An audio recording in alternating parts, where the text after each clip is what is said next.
Hey, what is good, everyone? Hello, hello, hello. It's Monday. It's time for some good ass strive. Hope you all are having a nice Monday so far. I'm just having a last look at the bracket. As usual, we have the last second check-ins now. That means that I will take a look.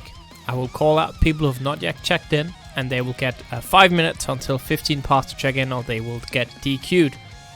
So let me just read aloud who haven't checked in, and they'll get 5 minutes. So we need Red Raven, UI Lazarus, Brett Beard, and Anna to check in. Actually, I'm just one sec. I just reminded myself that I normally ping people who haven't checked in, and I absolutely didn't do it this time.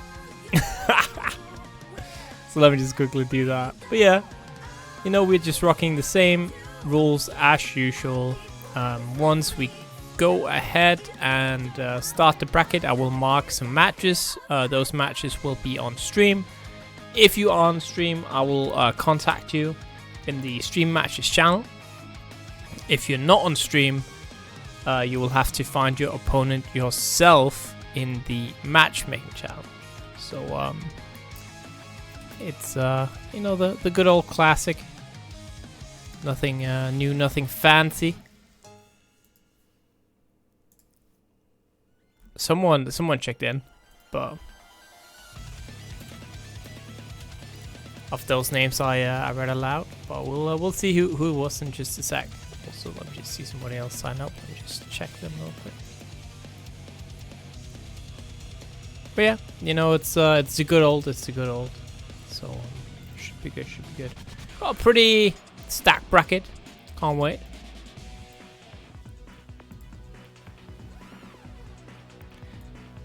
Oh, that's rough.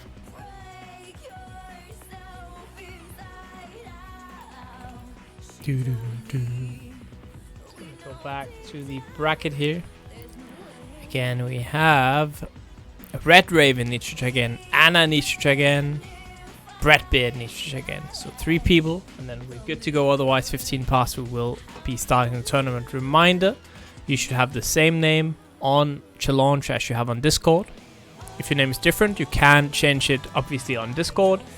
Alternatively, you can change it on challenge. To change it on challenge, you can go to your settings like this, and then type in the new name here.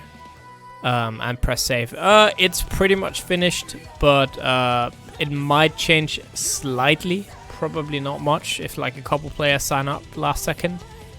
So potentially it can change a little bit, but you might just run into that Zando bracket, yeah. Yeah, and obviously if you have to go during the tournament, something happens, you can press here for the unregister, which will DQ you. You know, a couple players usually have to go during the tournament. No biggie. Just let me know. But yeah, we are starting in 2 minutes, guys. Again, Red Raven, Anna, and Brett Beard. You guys need to check in. Otherwise, you will get DQ'd.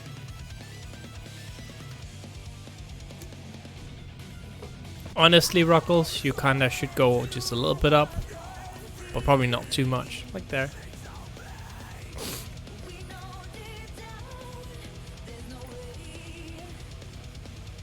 Yeah, just win next week. I don't think Carlos is signing up tonight, as far as I know. Oh shit, that's JTT. I missed JTT. Wait.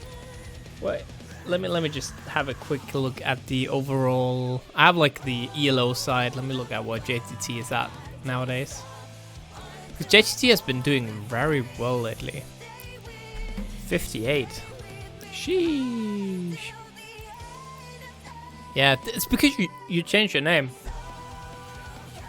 I legit didn't see it because it was called like CHG JTT, you know what I mean? Because normally it's just called JTT. You can't fault me. Can't fault me. Absolutely. Do not forget about the match arena. Make sure, you know, while we're waiting, we're just sitting here, we're just chilling. Go claim one of those codes. Absolutely. We've got 60 players in the bracket. What a nice round number. Obviously, unfortunately, not all of them checked in. But that will be as it may because we are good to start the tournament. Let me process the check-ins. We're going to be 56. Yeah, kind of cringe not having claimed the code. I agree. So from this, who are we going to have on stream here? Let me see. Who do I want to have on stream? How about...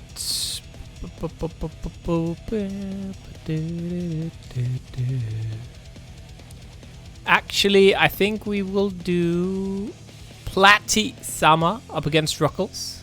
JTT, you'll be on stream later. You don't have to be on stream first. We'll do Rocklez against Platy Sama, and we'll do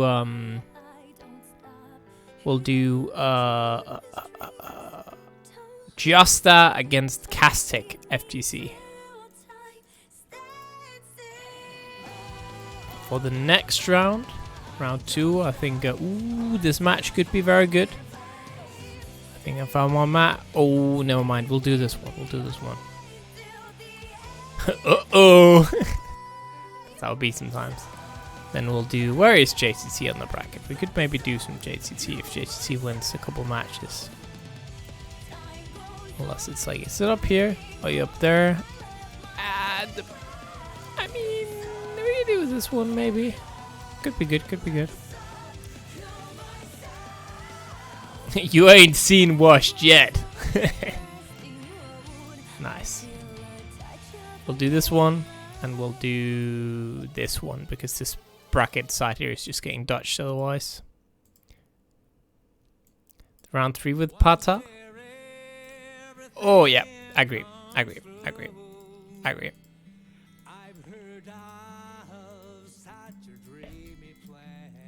Then I kind of have to... I'll actually take this off, then. I'm sorry, JTT. You just have to win. Just win. Alright, so that is that's all our stream matches. And I will go get the commentators.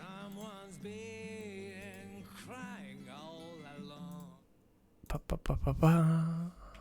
me just get them in here. And obviously we'll have a Mastodon, and we will have my boy Jonesy, both carrying this first part. I never like hard things. Oh. What? Caught me mid advice. It's Isk. Hi, Isk. Hey, what's good, Jonesy? How you doing, man? I'm good. How's the teaching? Man, we had a meeting until like 4 today. So I've been at work for way too long. So I'm super tired today, but I'm sure you guys, you guys gonna carry, so it doesn't matter. I'll, you can take it away. I'll just slowly fade out into obscurity. That's fine. That's reasonable. Yeah, we out here another week of SaltyEU Strive action. It's the most based one, Jonesy here, and I'm joined today by a new Salty commentator, Master Don. Yes, thank you for the amazing introduction. I am very, very hyped to be on the set on commentating. I've been doing a few local things, but nothing on this scale, so I'm very, very excited to see the quality matches, and especially excited to be commentating by your side. Oh, damn, I appreciate it, We take the time out of our busy esports schedules to provide you with this commentary. It's nothing but class, and class. Oh yeah, straight facts. And of course, shouts to the people that do have class so far, because people are already claiming codes. We are already zooming through. We almost got 20 codes claimed right now. We're sitting on 19 of them claimed. 31 left to go.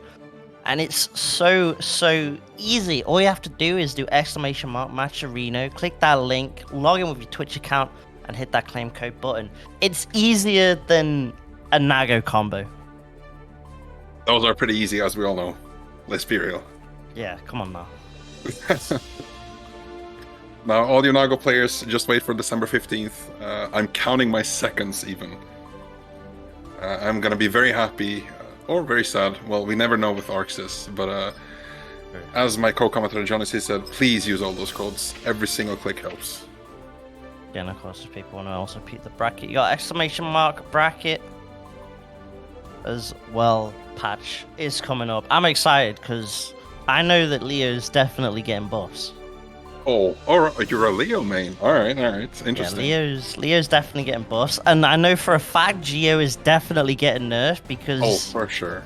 Japanese players don't know how to downplay and instead keep winning tournaments. Oh, definitely not. Well, I'm in the opposite boat of you. I'm in Goldlewis. I jumped on the train of season 2, and their Gobo isn't representing us well. To be frank, he's winning a bit too many tournaments in Japan for it to fly under the radar of Arxis. Yeah, so that's a guaranteed nerf right there, unfortunately. For sure. So who are our first players? It's Rocklez versus Sama. Platy sponsored. Well, Platy Sama. But I'm gonna just stick it with Sama. I think they both just joined the lobby, as we can tell by our Discord stream. Provided by Ice. I think I saw a Sin May. I think so. I'm kind of excited. But maybe we might see some other stuff, because I'm seeing a Soul, so maybe we're not getting Sin, maybe we're just getting the Soul bad guy. Alright. I am excited though, I do want to see some Sin action in this bracket. Oh, for sure. It's always exciting seeing people finding new things and new techs. And it's really interesting to see how it's evolved from Sin sucks to Sin is might just be good, might just be alright. And I'm hyped to see whatever players keep finding. Yeah, Twitter kind of memeing on Beat Driver. Oh, for sure. It's been on all of our timelines. It's like just you're throwing out a special that's you're playing a character that cancels specials into special. Come on now, it's literally built in the system. Like, you want them to press so you get the counter hit. Yeah, here we go. We are getting May Soul bad guy. This matchup is interesting. Both are very high damage and a fairly amount of HP from both of these. And I'm excited to see whoever gets the first hit. Maybe they'll convert into a massive combo. It starts off with, just as I said, big counter hit and the quick burst from Rocklez. Yes, and a couple quick, huge counter hits early on. Sama gonna RC just to extend this. Doesn't quite get the corner combo though. There's a lot of table on the damage. There's a lot of damage on the table even. What a conversion from Sama. Oh, and grabs the meaty. Nice try from Sama, but Rocklez keeps on the pressure. Misses on 6B's the Dolphin. Will this be death? This will probably be death. Oh no! And with the OTG. Now quickly into the round 2, Soul taking the first game. May try just a quick backdash into the counter. Could have gone for a full combo, but maybe misses it. Confidence from Sama in this kind of matchup just to go for the jump-ins. Still gets the pick up now. Counter hit trade works out for Sama's favor, and now with the meter gonna pop that Tyrant Rave. Hard knockdown with the positive bonus. Rock does have burst, does have meter. Oh my goodness. Oh, and goes for the bait. And oh no, misses the 2H confirm. And a quick DP from Soul seals the deal for game 1. This game is going a bit too fast for my taste, but I expect nothing less from a Soul main match. Yeah, a couple of wild counter hits and a kind of checkmate situation there at the end with that burst situation. It's a rough one. It got a little bit scrambly as there wasn't actually a punish on that burst bait, but someone managed to close that out.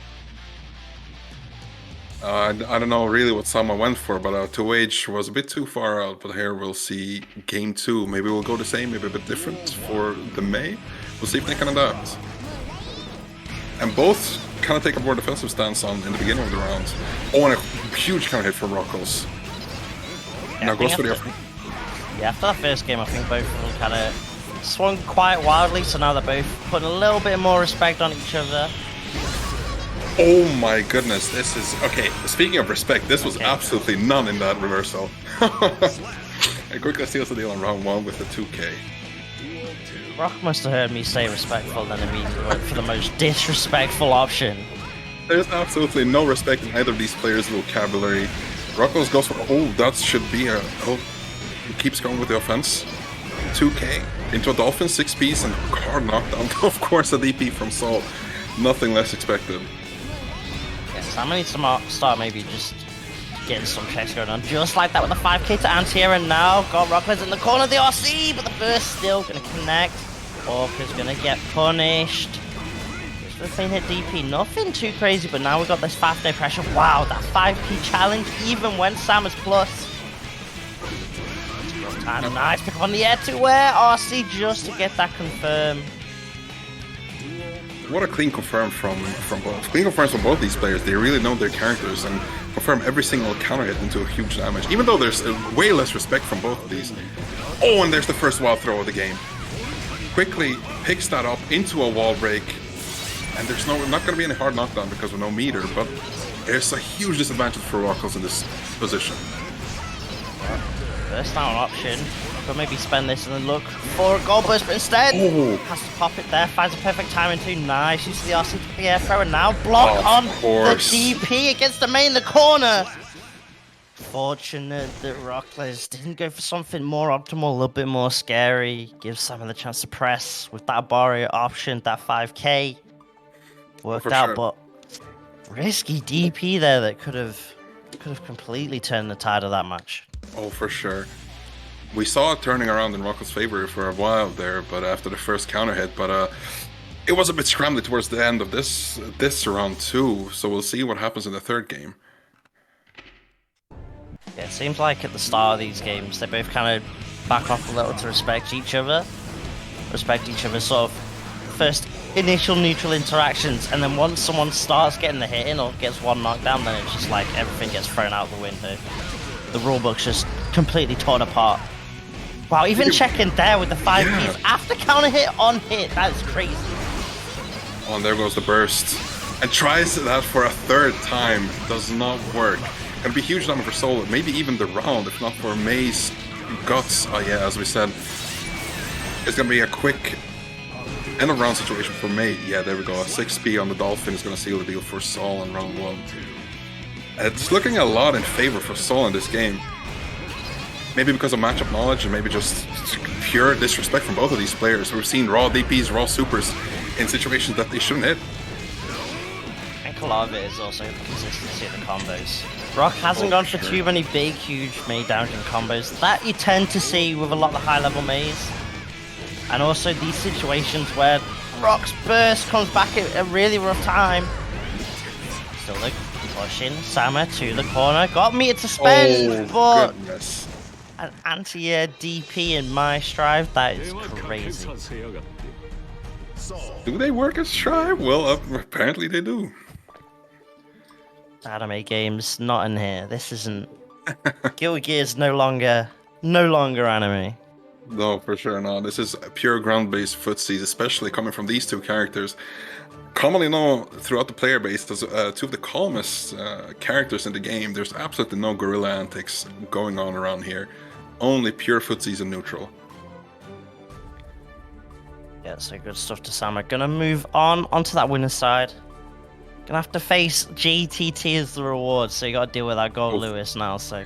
That's gonna be really rough. I am, of course, rooting for the Goldlewis, but I am, of course, a bit biased, of course. JTT being one of the better Goldlewises in the EMEA region. I'm very, very excited to see how far he goes. Yeah, it is sick, sort of post Clash of the Olympians. JTT suddenly now just put himself just on the map, it seems. Oh, for sure. At least personally to me, anyway, in my opinion. Like, after that Clash of the Olympians victory, it was like suddenly JTT is now like, right, I'm on this grind, I'm on the PC grind, I'm now playing against these top EMEA players, constantly taking games off even players like Latif and stuff like that, so sure. The Goldlewis grind never stops, baby. But we're gonna get Justa versus Kaztec coming up now, and we are in fact getting a Goldlewis, Axel Goldlewis. So talk to me about this matchup, Mastodon. Alright, so from my opinion, I don't play against many Axels, but the ones I do play against, they do know this matchup fairly well. So it is pure hell to try to get in as Goldlewis. And hopefully I'll learn something new. But the match starts fairly well for Goldlewis, gets a hard knockdown, goes for a safe jump, overhead into another hard knockdown in the corner. This is the pure position that Goldlewis wants to be in, especially against Axel. But he does have bursts. That doesn't really matter because it's just going to be a wall break. Attention as well. That's going to build up to 100 thanks to that positive bonus. Now, even with this full screen, it's not going to matter too much. The laser chasing down Justa, but it's not enough. However, Chipp going to be a factor now. Oh my goodness. I don't know what happened this round. I was dooming in the beginning, but maybe Kaztec has got some tech that I don't. I'm really excited to see the continuation of this game. I think the round start's definitely important, and Justa's playing a completely wild style of Axel that we're not used to seeing. This rush down Axel putting in work right now. Kaztec just does not know what to do. We've got the bombers, gets the low, needs one more touch right now, tapping away and gets the throw. What on earth was that? That's not Axel's zone, that's Axel rush down. This is not something I'm used to. I'm used to seeing Axel just trying to keep Goldlewis away, but this is some completely different gameplay from what I'm used to. Gets the burst.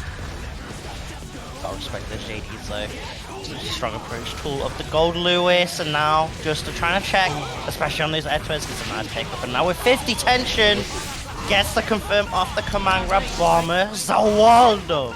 Bomber is enough. Another bomber. Enough. This is gonna be painful for Goldlewis, trying to get stolen in through those 5Ps, through the command grabs, through the full screen options, but here he is already in. Oh, gets the hard knockdown with the minigun, tries to get full screen, and he gets the 5K in the face. Interesting gameplay for both of these players. None of them are going defensive, which I'm very surprised about. Especially the Axel, that rushdown was something else. Never seen before, actually, from my perspective at least. Yeah, sometimes you'll see it with on occasional rounds, but not just full on the entire time going for it like Justa did right there. They'll sometimes go for that rushdown options, looking for those, you know, instant jump H's and stuff, just to try to mix up the tempo, the timing. But Justa instead, happy just to go in, just like we're seeing right there, just air dashing right in without a fear, and now setting up for some Oki. Nice backdash on Kaztec's side though, but Justa keeps on pressing, keeps this rush down going, does not give Kaztec a chance to get a drone out. We're going to see Axel keeping on the offensive. Goldlewis trying his best to get the JD in with a counter hit and a hard knockdown, but Axel just does not relent, just keeps with the overheads, trying to get an overhead, instant overhead JH. But here's the hard knockdown for Goldlewis, maybe a chance. Oh my goodness, and a reversal is going to be the first round for Axel. One time Kaztec just started to get something going, immediately shut down by that wake up drive. But here we go for Kaztec. Found the way in, gets the throw. And now with Justa, Nomi only has burst available. Stuck in this corner, and the chip damage piling up with no tension on Justa. All this chip damage. Piling on, gets the hit. Gets the burst and the counter hit. That is absolutely massive for Goldlewis. So now the first chance that Goldlewis gets in, that might just be the whole game for him. And I got kind of questioned the burst decision there from Justa. Waited so long to pop it, and then by the time popped it, it was already too late. And now we're going into this last round, most likely not getting burst back at all. So you got to play kind of honest defensively. With the RC to get the pressure, but the JD, oh, that smart 2K 2D challenge. Oh, he dared to challenge after that. And if they're command grab even. But that's a huge position for Axel. Even though Goldlewis does have, oh, he just wasted his meter, and that's going to be a game 2 for Axel. I want to say, unfortunately, because I'm very biased in this matchup, I want to say every Axel suffer against Goldlewis, but I cannot deny the absolute art of the gameplay I see from Justa. It is pretty amazing to see this good of an Axel. And Kaztec's probably, you know, the moment the game started building up, was like, right, I've got to figure out, I've got to remember the notes on Axel, I've got to figure out how to maneuver around those chains around the sickle, but instead it's just completely kind of turning the tide, you know. Dealing with the fact that Goldlewis, in terms of Urboi options, it's not ideal. There's not a lot of reversals there for Goldlewis. Oh, there's not. Even Axel doesn't even have a lot of Urboi options other than his 5K, which, I mean, of course it is pretty good, but he dares to do with a 5K, which isn't 5 frames. Oh, goes to the other screen! What is this tech? That was the reactions there from Justa. Saw that Kaztec was pressing and used the PRC just to immediately get out of dodge.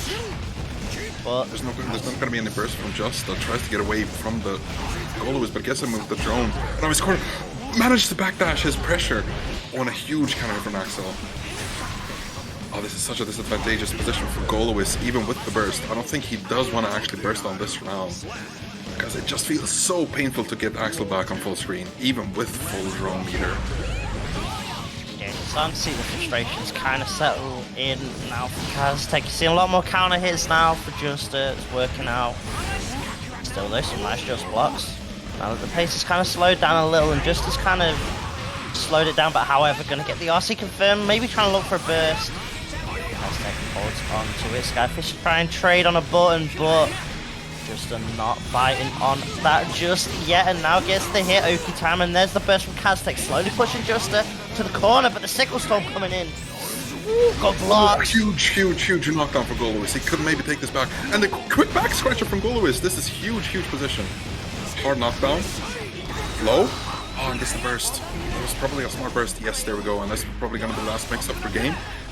Maybe with the and the quick grab. I was just gonna say maybe with a chip, but he goes for the grab instead.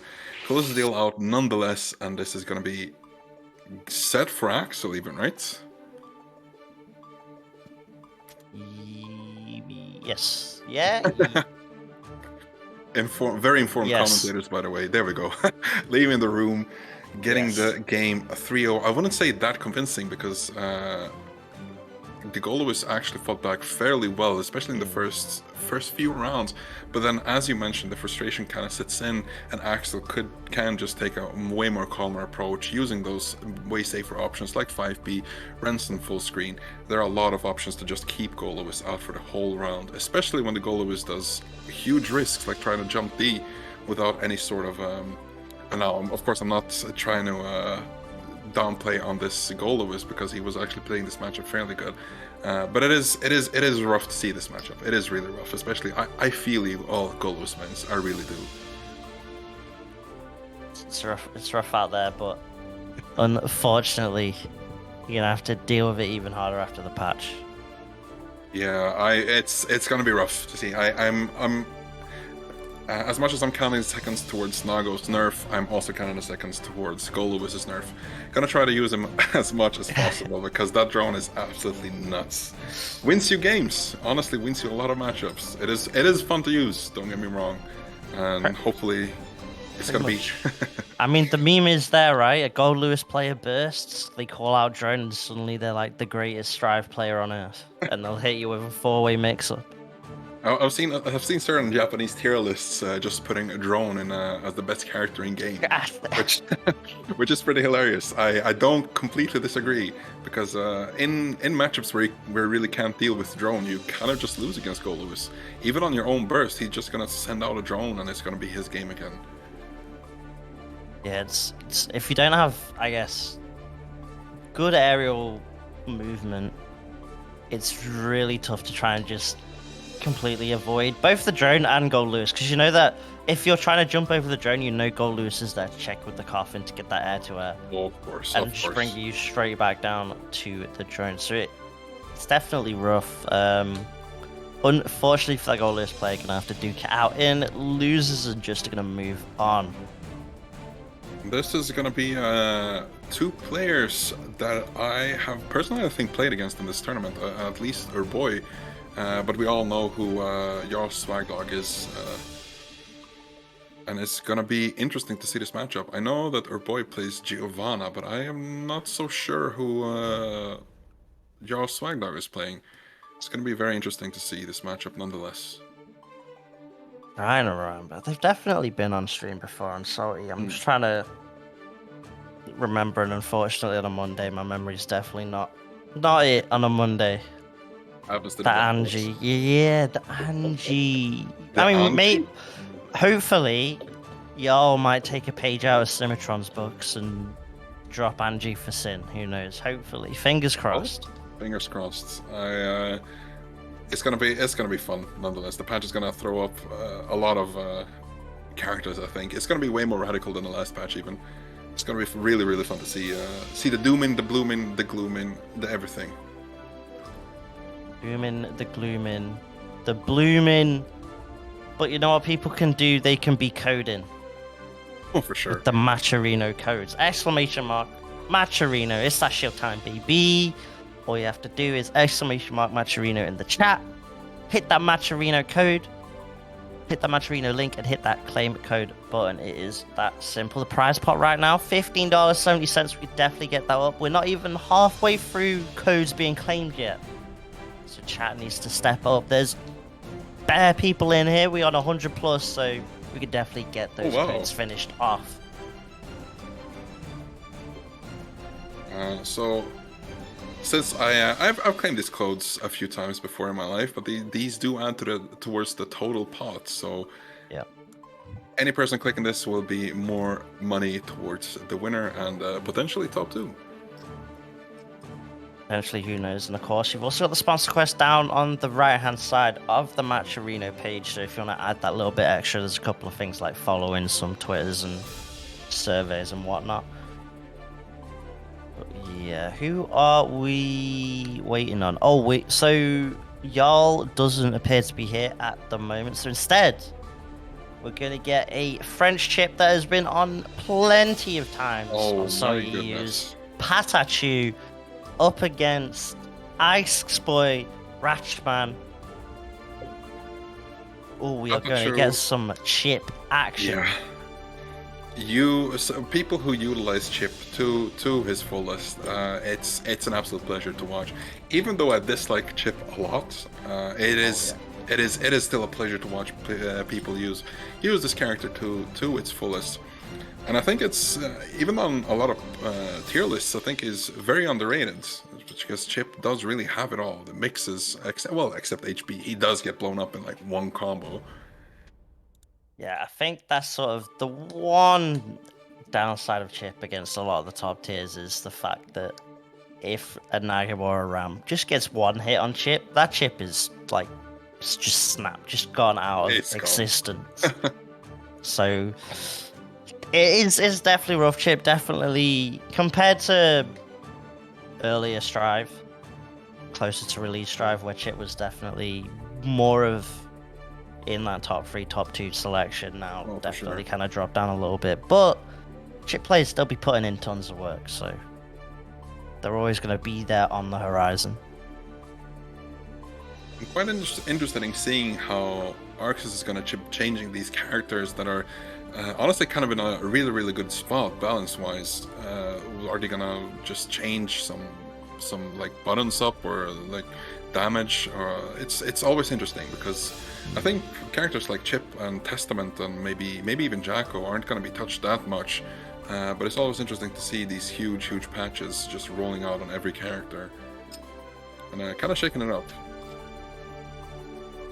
Yeah, I mean, I'm not really sure what you can do with Chipp, to be honest. I think Chipp's actually in a fine spot. I'm sure a Chipp down player in chat will immediately hit me with a tweet longer that's got a list of at least 20 plus like buffs that Chipp needs right now, but bring back Jump 2K from beta, don't worry about it. That's increase his damage.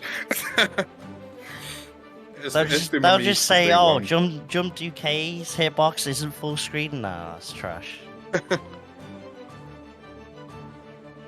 Hyping as we speak, facts. Some people will even take it too far, even for my taste, and say buff Shuriken. That move can stay as it is, as a meme move, and if people make it work today, I'm way more than impressed, but please don't make it any better. Man, I saw... So, at my weekly of the past weekend, shouts to SFO, Leeds UK, repping, we out here, but I saw a Chipp player, a pot did Wake Up, Aegis Reflector, the Chipp player immediately did a double jump, Shuriken, RC, used the triple jump Shuriken to stay as far away out of the air and as far away from the pot as humanly possible. So I don't need to deal with Shuriken. I'm completely fine without that move ever seeing the light of day. No matter what happens, that move can stay as it is. Maybe it will change some properties because the as you know, as a Leo player, I was playing Leo in season 1 before changing to Goldlewis, They did change his what is it called now? The guard points from being a meme move to one of his like core things in his gameplay, in my opinion. Which is always fun to see how they shake up the tools that a character has. Yeah, I think they could get a little bit more of a buff. I think, you know, considering they've already buffed some back turn stuff, they could easily buff some more back turn stuff. But here we go. We are actually gonna get Jarl SwagDog versus Urboi in the end. So we got hit with the mix-up, but here we go. We got the Mei versus the Geo. Duel 1. Let's see what these players do. Round start is always fun to see what a Mei. Oh my goodness, with the whiff punish from Urboi. Let's try this. Oh, then quick hard knockdown. No, soft knockdown from the Geo. Now cornered is not the best situation for Geo, but quickly gets a counter hit into a full combo. Hard knockdown. Will this be a wall break even? Oh my goodness, the absolute carry from a Geo combo. That is crazy. Surprises me every time. Coast to coast, and not even in America. That's how far it went. Gonna get the RC off the positive bonus to extend with the 5D. No, Makeup's gonna be just enough to give Jarl a sliver of life. So now it's kind of even because all it takes is one hit from the Mei to get something started. Oh, now as we speak, she's actually getting it started. Oh, I'll pick up. Just one more hit. And with super, the wall can definitely kill, but just need to find that hit yet again. The lows. Not big enough. The hit's not big enough, unfortunately, and Urboi just can't seem to close this round out, and that's gonna be Jarl. Bringing in the swag, closing it out. That boy's got that dog in him right now. What? Speaking of gutting, oh my goodness, that was two absolute quick bursts from both of these players. Honestly, it was gonna be a massive combo from your SwagDog. Are we ready for the huge damage? Oh, it keeps the combo going. It's not done yet. With 90% of her HP just gone like that. All that red. Where did it go, Mastodon? I don't know. That's just the power of Mei. Full bar PRC into the full combo. But Urboi isn't done. Maybe we'll see a comeback from the other player in this round. Oh, yellow RC. Advantage for Jarl. Oh my goodness. Not getting the counter hit, but at least getting the advantage back. Plus frames. You cannot press. But I don't think this is death yet because the Mei is absolute insane. Oh no, maybe it is that. Never mind. I spoke way too soon. What is this? Why have we already got 2 comebacks in this set? What is going on? Holy. I think that the players should immediately adjust right now and actually take the first hit. Because so far it's actually all about just making the comeback rather than getting hit first. They're just playing it up for stream. They've probably talked about this way before. It could be. It could all be rigged. It could all be according to the script. Y'all gonna get the slide. RC confirm. We're gonna see any bursts. Hold on to it for now. There he is, but he gets blocked. Huge damage. It's just gonna be one touch for both players with Geo having full meter. Oh my goodness, burst away the super. It's gonna be another wake up. Oh, counters with another super. Red and countered. First game towards Jarl SwagDog with the absolute dog inside of him. There's no other explanation for this type of gameplay. Oh my goodness. There aren't a lot of words to describe what on earth just happened there, but it's something. It's something. I definitely can't find whatever that word is. That was just game 1. This is a first of 3. That was just game 1. We had 2 comebacks and then a wake up super and a super. Oof, it's I don't know, I'm feeling my lifespan shortening. Oh my goodness, this guy just starts the gold burst from round start. I don't know what he tried, but I mean, hey, if you're called dog, then you have to have the dog inside of you. That's what Jarl does not have a lot of fear. We saw trying to press on plus frames and stuff, so he's not afraid of the risk reward that comes from trying to challenge sometimes. The double dash to throw. Unfortunately, he's got the attention in time. Ooh. What an anti-air! Oh what my was that? God! And just like that, Jarl now working to try and make this comeback happen. Super coming in, gets blocked as well. Ooh, doesn't get a full punish. Just go for an offense. If anything else fails, just go for an offense. It always works. Quick 2D to close out the round. This is shortening my lifespan by the second. It is way too much for my fragile heart. Seeing May played like this, I mean, it's crazy. Too much for us. I don't know how the players are feeling. Oh my goodness, throws on throws. Catches the backdash. Oh, I love that adjustment from Jarl. Went for throw twice and then chased down a backdash, knowing Urboi was going to try and scout that out. However, stuck in the corner, never mind. A beautifully timed 6p. With Oki, another quick dodge is going to be the round. That's the grab into round. Even through all the conditioning, he still goes for the grab and closes the round out. Now it's another last round for the game. It's been incredibly close for both of these players, and they're just playing their out of their complete mind. SwagDog. That button's starting to work out for Urboi, the 2D. Starting to clip Jarl more and more, as we're seeing right there with those trades. Ooh, gets a whiff punish. Trying to chase down RC on RC. Works out for Jarl with the 6p, but immediately Urboi challenging back with the 6p, and now gonna keep the block string simple, get a whiff punish. No real confirm though. That's just Jarl the chance. I think we saw the backdash on those first frames just because we've seen so many crazy challenges. Sure. I mean, there's nothing these two players won't try at this point. It seems they've tried it all, and they're willing to go even further beyond. There's absolutely no stopping either of these. And oh my goodness, it is right now 1-1, I think, right? If it keeps going on like this, it's I don't know how I'm gonna survive this set. You might have to get ready, because this definitely feels like a game 5 kind of set so far with how back and forth this is. All right. I'm already extremely nervous. Let's see how this round is gonna start. With a quick goal burst. Not this time. Quite a normal round start and an early burst that's kind of expected. So this seems more and more like a calmed down set. Urboi gonna get the hit. Counter, straight to the super. We spin into winning. That's gonna be the hard knockdown, positive bonus. How does Jarl deal with the situation? Straight with the rostrum, the dolphin, working out. Air-to-air works out for Urboi's side.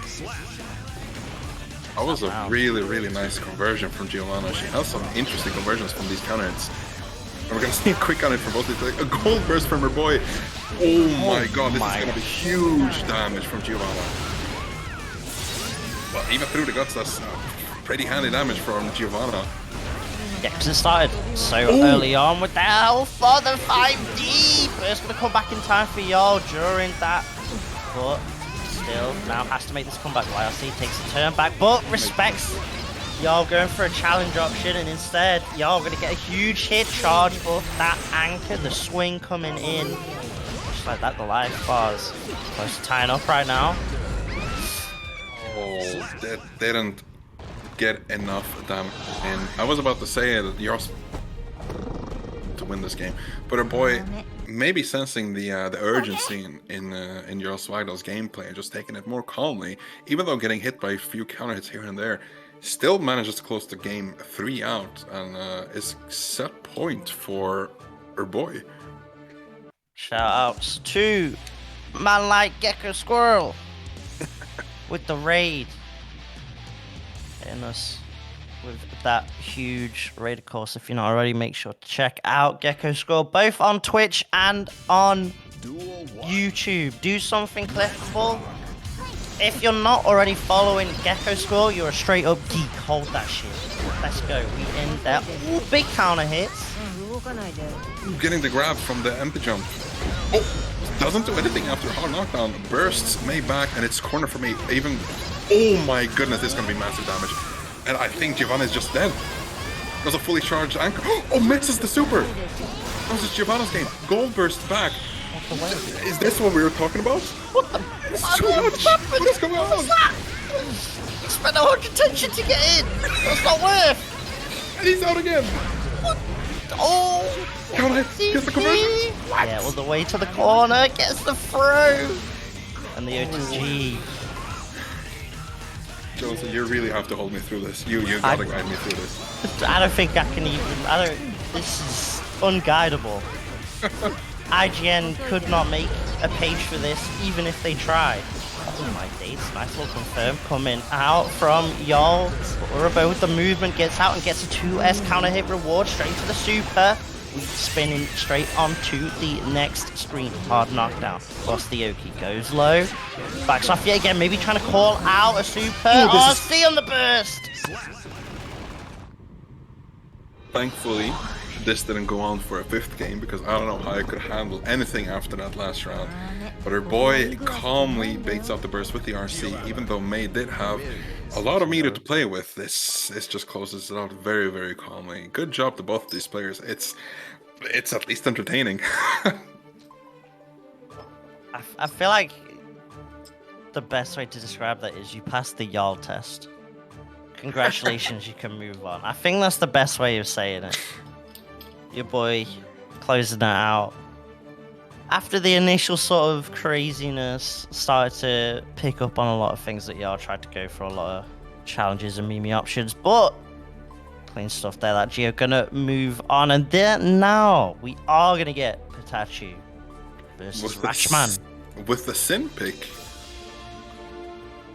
Are my eyes deceiving me? Please confirm this. Definitely not. The question is Ratschmann picking the same? Because of course, thanks to Strive's lobbies, we can't actually see what both players have picked. We have a Ratschmann there we go. sticking with the Chipp. So depending how this first game, or maybe possibly first 2 games go, we might see the swap and go for this Chipp mirror. Maybe PataChu just wants to go Sin for the entire bracket, I'm not sure. But either way, we're getting that Sin to start off with. Letting the intros roll. Both of these are really, really cool intros.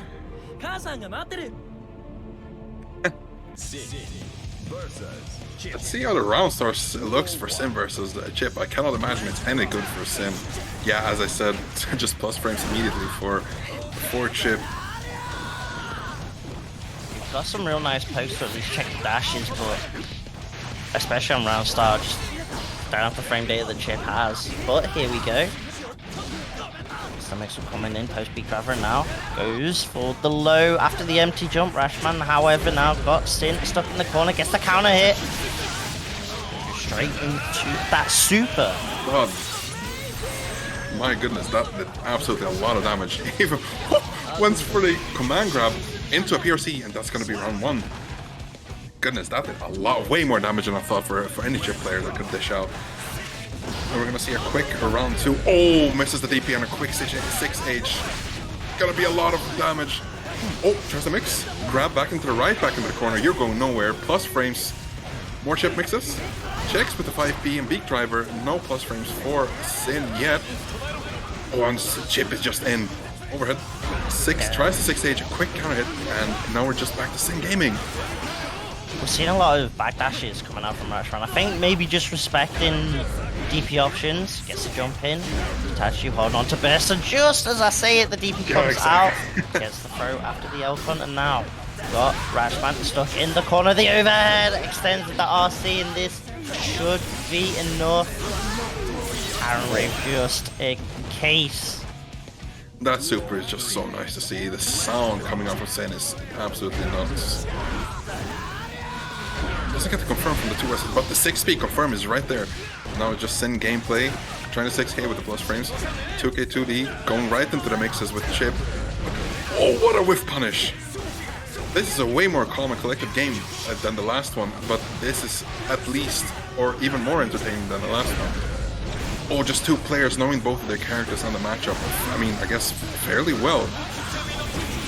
Oh! Did he make the burst? Came out. Oh, it did come out. But still, gonna carry on that pressure. Nice 6P there, pokes away with that flag. And that's PataChu taking the first game there. But definitely not a complete stomp. Ratschmann having a lot of control for the early rounds. Well, it does help you that you do really know the Chipp matchup. Well, he does know the Chipp character very well, so he knows when to press and how to press with the buttons that Sin has. And I think that Sin has a really good Abare, especially with the DP. Even though it is punishable on whiff, if you don't know how to punish a DP, you are in for a safe DP after that option. Yeah, especially Sins where you can end up just taking a turn completely and having a mix-up option Oh, for sure. off of it.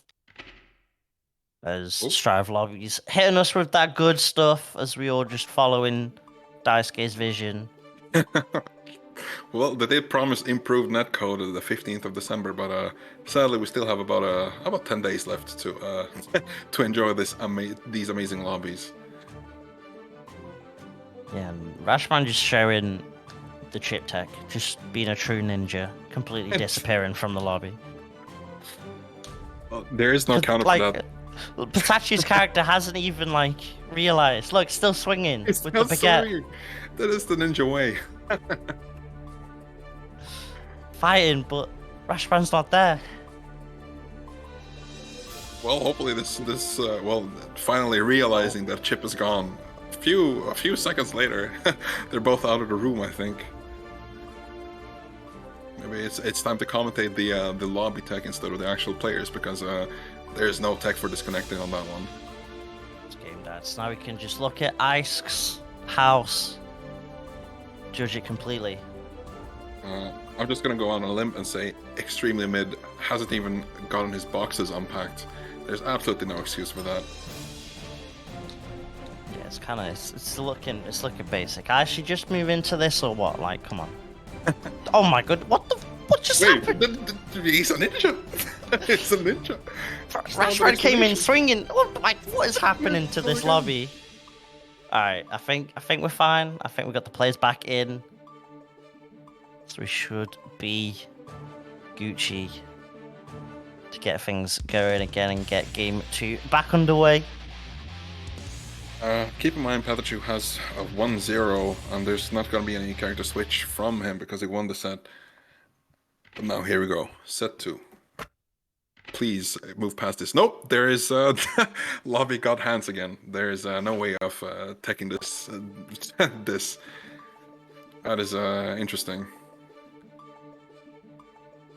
Well, what is a tournament without any technical issues? Am I right? Standards. It's online deal, unfortunately. Hopefully we can figure this out soon enough. Well, we're all used to offline events having technical issues, but it's even worse online with our TOs trying to scramble around, getting everything going smoothly, which is nigh impossible. It's a feat for true heroes. And we're gonna see if the both players are trying to reconnect, I guess. Yeah, I think I might be restarting their game as well. Just in case maybe the lobby was just completely messed up, so people are going to be restarting games, resetting lobbies, but that gives us a chance to, of course, do the usual, the classic, the shilling time. Exclamation mark match arena. The faster we get these claimed, the sooner you can stop hearing us shill these matcharinos. Exclamation mark matcharino in the chat. Hit the link. Hit that claim code button. Put that free money into the prize pool. Everyone is winning from this. You're just claiming codes. Players are winning money. There's absolutely no downside to this, except, well, a few seconds of your time. It's quicker to claim a code than it is to connect to the server. That is true. Notoriously long connection times, and we're gonna hopefully get back on track soon. And the prize pool is still $15. We're almost up to 16, so hopefully that number rises even more. Fingers crossed that people get those claimed up. And of course, you've also got the sponsor quest on the right hand side of the Match Arena page in case you want to add in that little bit extra and do a couple of different things like following Match Arena on Twitter or following Lucid Sound Audio and visiting their website and a couple of other Twitters that you can follow.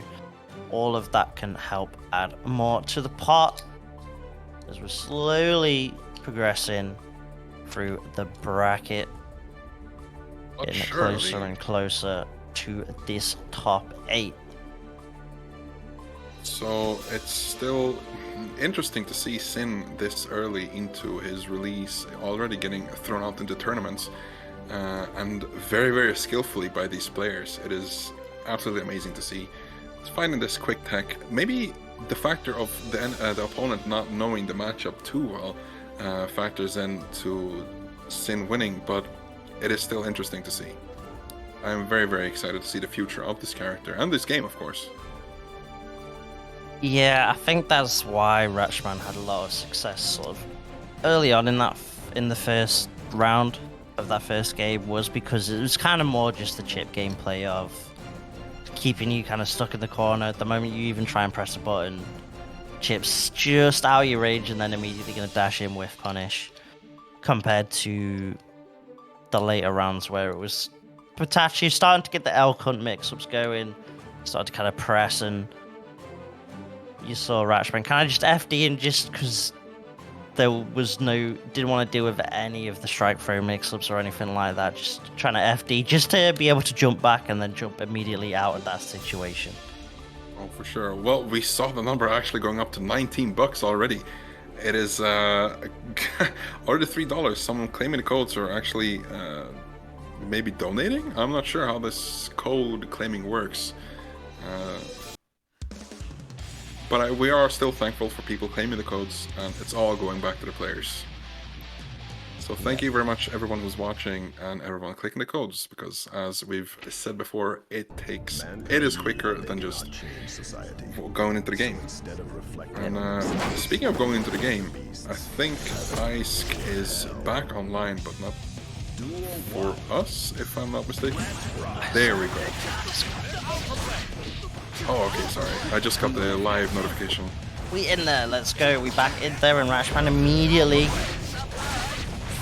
the pain on PataChu, gets the mix-up going, has the meat to spend for the super, and now putting PataChu in a rough situation in this round with the hard knockdown Oki. But the wake-up throw works out, and just like that, PataChu putting in the damage. Quick wall break and a super. That's a lot of damage coming from a 50-50. Oh my goodness, that's going to be a hard knockdown. Quick safe jump. Misses the empty jump into the grab and takes the round for Chipp. A little bit scary there, but Ratschmann trying to cut. Ratschmann managed to close that out. Going to burst, keep PataChu stuck in the corner, but PataChu going to maneuver his way out of the corner. That's a nice counter hit on that dash up. Look for the edge over that works out for Ratschmann. However, PataChu got 50 tension to work with, got burst as well. Gets the low, secures some meat. Oh, tries to beat the corner. A wake up throw. PataChu is so keen on that timing for the grabs. Just the slightest frame off is PataChu's game already. This is going to be all tries to DP and gets the second hit. You have to punish after this first hit, otherwise exactly this is going to happen to you. It was always good, that trade was always going to happen. Tried to look for the 6p, didn't quite work out. The round start is so dangerous, and it gets the quick hit back into the corner for Chipp. PataChu just knows when to burst to keep Chipp in the corner. But with a famous triple jump Alpha Blade, he's out, tries to punish with the outcomes. Quick counter hit. Is this going to be a burst bait? Now goes for the quick wall break. Doesn't manage to get it. Bait's right at the end of that combo there. I mean, next touch would have been the kill for PataChu, so didn't want to deal with the Oki afterwards. Where's this the 6B? Whiffing! RC, oh my goodness. All these Alpha Blades getting blocked, though. PataChu ready for him. However, needs to deal with this mix of the throw. The option there from Ratschmann saw that PataChu had 50 meters, so the risk of the DP RC completely nullified there by Ratschmann. Tying things up now on a piece. Ratschmann, I noticed, keeping his pressure really airtight, not going for risky mix-ups. with the Alpha Blaze, but just using the RC to its full potential, keeping it safe and even advantageous. Are we going to see us? There's no switch from PataChu, just staying with Sin. Maybe he just doesn't want to deal with the mirror match. Yeah, seems like it. Doesn't want to risk it. Quick punish from Ratschmann. Now back into the corner against Chipp. Oh, quick DP. PataChu knows exactly where to keep it. Keeps him back into the corner. Auto-timed safe jump. That is very, very interesting. Bursts to keep Chipp into the corner. Big driver and DPs, of course, after the minus frames. This is the classic. I mean, that's the frame trap right there. Be careful of that. Empty jump throw. RC backs off just to try and bait out the burst, but God, the disrespect. Just stay still to bait the DP. I don't even think. I think that was just a shake of the hand there from Ratschmann. Said, "Yeah, you went for the burst bait, and then you dropped the juggle. I'm just gonna wake up DP, and then if you're not blocking, that's on you." Blocks the mix. Oh, and a DP again. Doesn't get the hit number 2 and goes still on defensive. Just runs up and grabs. Oh. Quick 5B from Chipp reverses the gameplay, but not. Oh, quick burst bait. Oh my goodness. PataChu is inside of Ratschmann's head right now. And there's gonna be just one touch for Ratschmann and he's dead probably. Tries to bait something, uses up his RC and a quick counter hit for Ratschmann. Command grab is gonna keep. Oh my goodness! PataChu is ready for these Chipp options. This is his character. Blocks the Alpha Blade, and then you're trying to dash in to get another mix-up afterwards? No, denied straight up. Not even allowed in through the door. There is no way. Every time I see a quick air grab like that, I get surprised. Even though I know these players are this good, it is amazing to see. PataChu now with a chance to send. Ratschmann down to losers. Move on to that top 16 and face Zato-VaN. But there's one more game. Needs to close it out. Nice tech so far. Yet again trying to check a dash in. Gets it right there with a 2K. Driver extended. Spends that stamina. That's a counter hit but no confirm. 6P counter hit though. And now we're going to push Chipp to the corner. Gets the throw. Pushes on that beta plate. The low into the Tyrant Rave. Not enough though. Keeps it burst safe, but Chipp just has that much guts, but still closes it out with a 6K. I'm gonna see a round start on 2. Chipp goes just for a 2K 2D. Safe jump, cross up, manages to block it out. PataChu extremely aware of this matchup and how it works. The one advantage we cannot say for Ratschmann because Sin is just so new. Grabs him and goes on an unrelenting offense, and that's just gonna be a wall break into super, I think. That's delayed. Air dash mix-up has kind of been catching up Ratschmann twice now at the very least, maybe even 3 times.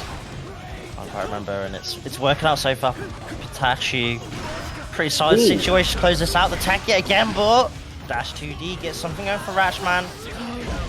Yossi gets a big counter hit on the low, gets the confirm, and that's PataChu taking that set. Sending Ratschmann down to losers, as we said, even though Ratschmann played it really, really well, showing us the absolute monster Chipp can be with the mix-ups and how safe he can be even with meter. PataChu still managed to send his main down to losers. And it was just a pretty good showcase of what Sin can do with the unrelenting offense with Elk Hunt and the overheads. Yeah, and frame trap DPs as well, why not? Of course. Why not? So, good stuff there to PataChu. It's a tale as old as time. If a character has DP and is minus, it's always going to happen. Leo does the exact same thing. It's always going to be a frame trap. It's always going to hit you. There's just no way around it. It's true. It's very true. You're never negative if you got DP. No, of course not. Especially if you got that safe of a move where you're only maybe just like -4 or -5. It always just works. Yeah, I mean, if you're happy to spend, you know, spend that stamina to get that mix up, why not? Why not? But We are going to move on to now our top 16. And it's going to be Snailtiger with most likely that Kai, but maybe we might see a Sin Snailtiger, who knows. But we're going to be getting Snailtiger up against DECKZONE. DECKZONE, who managed to beat our second seed today, Setchi. Oh, that is very interesting. I haven't heard of DECKZONE before, but of course, Snailtiger, one of the best Kais in EMEA, if not the best one, right? Yep, very much up there in the list for sure. And for DECKZONE to beat arguably one of the best Zatos in EMEA, that's got to say really? something. I'm not that informed. Which character does DECKZONE play? I have no clue, but they gotta be godlike. They gotta be for sick sure. if they manage to beat Setchi. So It is gonna be interesting if DECKZONE can beat another top tier player of EMEA. Maybe moving on to top 8 just from winner side alone, Soul. beating out Soul. Soul, appreciate MZA. I'm seeing Soul, I'm seeing some Soul, I'm seeing some Kai in there. Okay. Alright, we can appreciate some Soul and Kai gaming, of course. DECKZONE, damn. And it wasn't even like a game 5 set against Setchi either. That was 3-1, so Damn. that's kind of wild. And beat Agu Bagu? Wow, DECKZONE has not had an easy path just to get to top 16, and now to get to top 8, you gotta beat Snailtiger. It's gonna be a final test for our God Slayer in this bracket. Apparently, That's rough. That's rough. As we're just waiting on players to get in the lobby.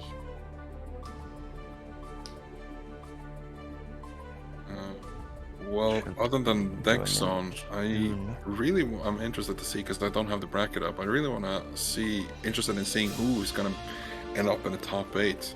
It's always a pleasure seeing the staples, so to speak, with Character Wisdom and Zando, players like those. And well, Setchi is gonna try to take himself out from losers this time, because I mean DECKZONE just winning that set, and we'll see if Snailtiger also has to do the same endeavor. Oh well, it's the lobby being a bit laggy again, I think. The lobby seems to be having some fun tonight, but yes, I mean it's the standard SaltyEU bracket thing. So of course Zando's here, and Zando's already made it to top 8, so that's kind of fine. We also got more Geo action coming up soon, because of course Punisher making it onto winner's side at top 8. Losers, we are not nearly close to finding out who makes it to top 8, but there are some killers in that losers side of the bracket. Cloud57, JTT, Lament, Ratschmann, Kelvin, Scarfed, Setchi. That's make sure you get the floaties on, because the deep end of losers is looking rough out there. Yeah, there's no joke with all those big names ending up in losers. It's gonna be an absolute insane top 8, as with every week of Salty. Yeah, blessed to get so many people sign up, and the level of players sign up as well is always sick to see. And of course, if you're not already, make sure you're following Team SaltyEU for that Strive content, for that Dragon Ball content, that Tekken content. So many different fighting games, even Blaze Blue as well in there as well. So if you're not already following the channel, you best be, that's all I'm gonna say. So I think we got one player in so far. We just need to wait on the second player. So pretty canon matchup most likely coming up. Soul versus Kyle. Classic Kyle versus Soul Gaming. Kai actually being way more of a gorilla than initially thought, in my opinion. So depending on Kai has a big variety of how you can play him, in my opinion, and it's always interesting to see the personal interpretation of each player. And Snailtiger is pretty crazy with his Kai gameplay. So we'll see if DECKZONE can match the craziness or not. And I'm definitely intrigued to see how how DECKZONE plays, because this is going to be my first time seeing DECKZONE play. Same here, same here. So I'm excited to see how this Soul handles the salty regular Snailtiger, who I like to say is a pretty solid gatekeeper of sort of the top 8. If you can get a set win on Snailtiger, you're probably in that top 8 echelon for SaltyEU for for sure. sure. Snailtiger being a staple since way back in the Strive community, and Salty, of course. We're gonna see what happens round start. Always interesting to see. Oh, quick whiff punish into the grab, of course, Kyle Gaming. Manages to get the quick counter hit. Quick burst from DECKZONE. The low from Kai Gaming, the quick DP from Soul. Goes back into neutral. This is a bit too much happening to me. Have a Snailtiger taking a lot of this damage quite convincingly. Doesn't get to close it out quite yet, but we're one hit away and gets a quick round on DECKZONE. I think feels like DECKZONE has to get used to this gameplay from Snailtiger. Feels like he's very comfortable in his seat right here against Soul. Hasn't really had the chance to press buttons. The one time DECKZONE has tried to press immediately with punish, and then it's just been Snailtiger finding the car pressure going, the strike throw mix-ups, and of course, the moment Snailtiger's had 50 tension, immediately we've seen stun dip is being thrown out. But this is DECKZONE's chance. Double JP mix-ups, doesn't find the hit, but gets a counter. Clean hit, DP, OTG into the pressure. Gets the tick throw, and immediately DECKZONE tying the rounds up one apiece. And you're starting to see the difference. Snailtiger having to work a little bit harder for these rounds compared to DECKZONE so far. Quick DP from Soul is gonna get it back into his advantage, but half DP back for Snailtiger. I think DECKZONE has always been taking good care to try to bait these DPs, but it finally hits full burst for Kyle. His advantage, burst for both of these, just keeps on going with the grabs. Oh my goodness, doesn't want to do anything with Kyle. Quick reversal super, makes it burst safe, and that's game 1 for DECKZONE. Wake up, Tyre and Rave. Saw that 5k being thrown out, so I'm ready. Maybe saw that burst and didn't want to risk it with the DP, so just spent the meter immediately. Just high risk, high reward. Got rewarded with game 1, so we got DECKZONE very, very comfortable after the first round. Very surprised for the quick adaptation from DECKZONE. Yeah, you can just kind of see the difference in terms of just the character damage output. Snailtiger just has to work just so much more, and even with these big counter hits, still going to be a fair amount of damage, but that feels like Soul being beat damage right there compared to a DP punish. However, Snailtiger does have RC available, and immediately stun dip RC coming in. Nothing to tension yet again. DECKZONE, gotta be careful not to get clipped low. The clash on the 6p. DECKZONE does and a full combo into death. That is it, just like you said. That was a pretty amazing combo from Snailtiger. Being aware of the optimal combo in the corner, killing Soul even through all of that HP. Oh, and speaking of counter hits, didn't get the clean hit DP, but we're still cornered for Snailtiger. Very, very, very careful from both of these players, not going full on as with the first match. Trying to play it out the neutral way more. Snailtiger getting the advantage. Well, he's trying the heavy airball, what's it called, fireball. Still staying full screen. Snailtiger trying to get the counter hit with the 5H from the far slash. Soul is just back into the fray. Backdashes the what's it called, air bandit. Yeah, but now Snailtiger manages to maneuver out the corner, and of course the classic stun dip at RC gets the hit, gets the round, gets the game. Snailtiger securing that time things at 1 apiece, or is that 1-0 to Snailtiger? No, that's 1 apiece. 1 apiece, yep. DECKZONE with the quick adaptations, but feels like Snailtiger slowed the gameplay down a lot, feeling that Kai has maybe farther reaching buttons than Soul has, very comfortable in the mid-range, just looking for the counter hit into another confirm. And it worked out really, really well for Snailtiger, taking both rounds fairly convincingly, even though Soul got some big counter hits, it still went to Snailtiger. And we saw evidence of that in that previous game, that fast slash clashing with the soul button allows Snailtiger to then get the stun dipper in. Shock state applied on deck zone right now, and immediately starting to see that poke. But nothing comes out of it in the end. Dash cancelled, gets the tech of the throw. For RC, and now it's Snailtiger's time. Gets the throw. OTG, dash cancel. Ooh, but the 5k challenge. Punishes the Airbringer. This is gonna be full combo, maybe into death even. That is gonna be the round for Snailtiger.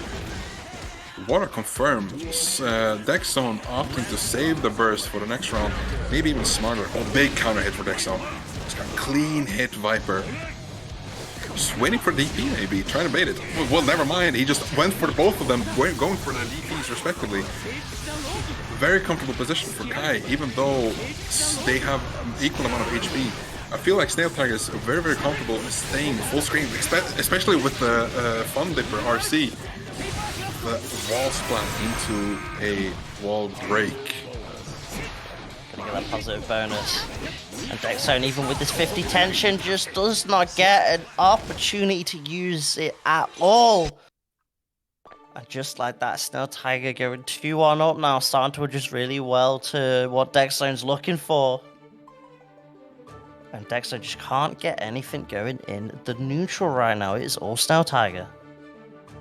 As I said, Snailtiger is the final gatekeeper towards top 8 for DECKZONE, and we see, I feel like even though DECKZONE kind of adapted towards Snailtiger's gameplay, Snailtiger is still controlling the pace and trying to slow it down way more, staying full screen and trying to get out of the mid-range as much as possible, because the Stun Dipper is really, really good tool for Kai to get back in. Just almost full screen. It's just 5 frames startup, so it's just he can just wait for the meter. Just as I said, Snailtiger is opting to backdash around start instead of trying to meet Soul's buttons. Doesn't need to really meet. Just counter poke with that far S, 2S. Doesn't need to overcommit on a round start. 2H, scuffed hits. The Snailtiger not really gonna risk any combo. Just gonna go for Oki. Runs headfirst into a 6S, and this is DECKZONE's chance to get something going, but the techs have been on point for Snailtiger so far and continue to be the defense looking strong. However, Bandito with punish coming in, the combo. And that is a lot of damage. Beautiful stuff from DECKZONE right there. However, doesn't close the round out. Now we're back to neutral, and DECKZONE not going to get 50 tension in time at this rate. Does have it now at the end of this combo. Both players pretty much one touch away. Both got to be careful right now. Tries to get the 6-8. Oh, and jumps over it with the Foudre arc. I don't know if that was intentional or not, but that was very cinematic. Still tries to slow down the game. Well, 6H finally working in DECKZONE's favor. Cornered, will try to, gets the counter hits into knockdown. Snailtiger keeping up with the plus frames. Oh, and the quick cross up from there's the wild throw. Finally been waiting for that all game. And another one.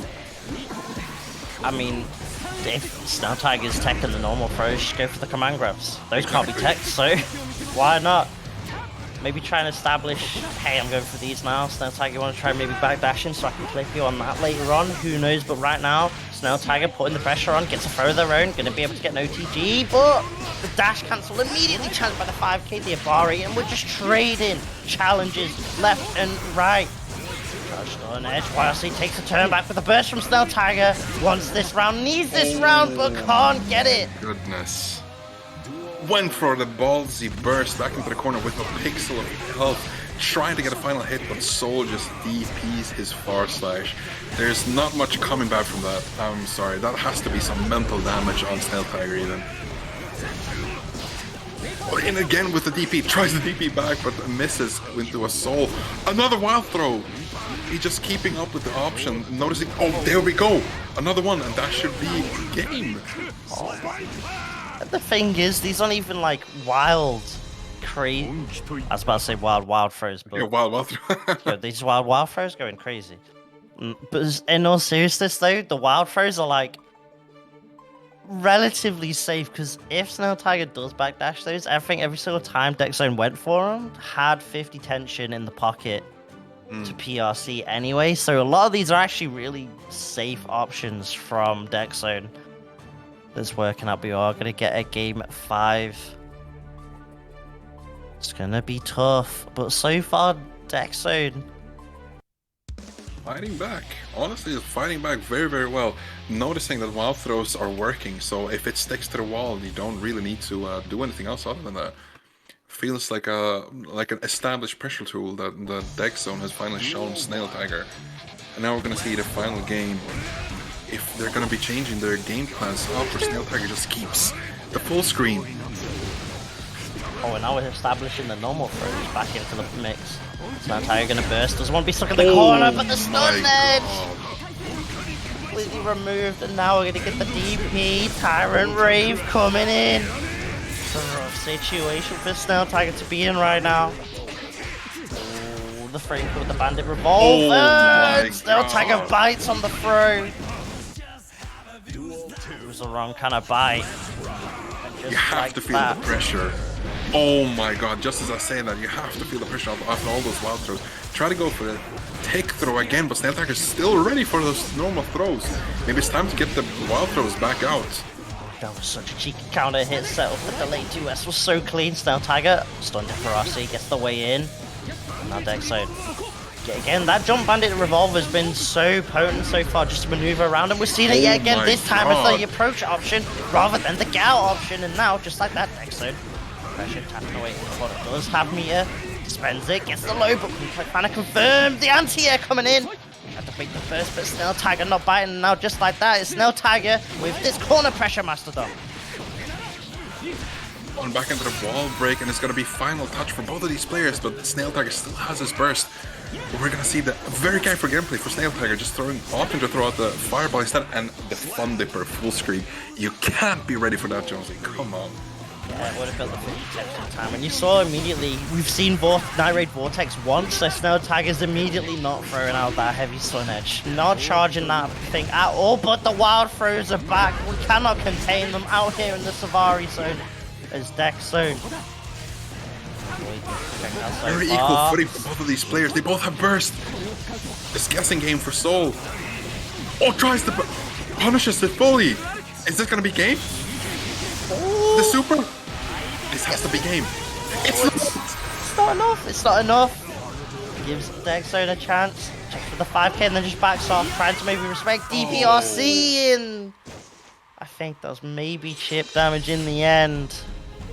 Such a heartbreaking loss after that. Fighting back for those 2 rounds. Throwing in the wild throws. Well, you know, now you said wild throw, I said throw wild throw. Even we're getting mixed by these throws. That's how wild they are. Safari's on Gorilla versus Gorilla. Even though Snailtiger tried to slow it down, I still stand firm by my opinion that there's absolutely nothing honest about kite players, and that is the greatest trick they have pulled on all of us, trying to make us believe that they're an honest throw character. But you know, you can't really fool me after all those games. Say it with your chest. Say it with your chest. Let those kite players know. Damn, Mastodon. Jeez.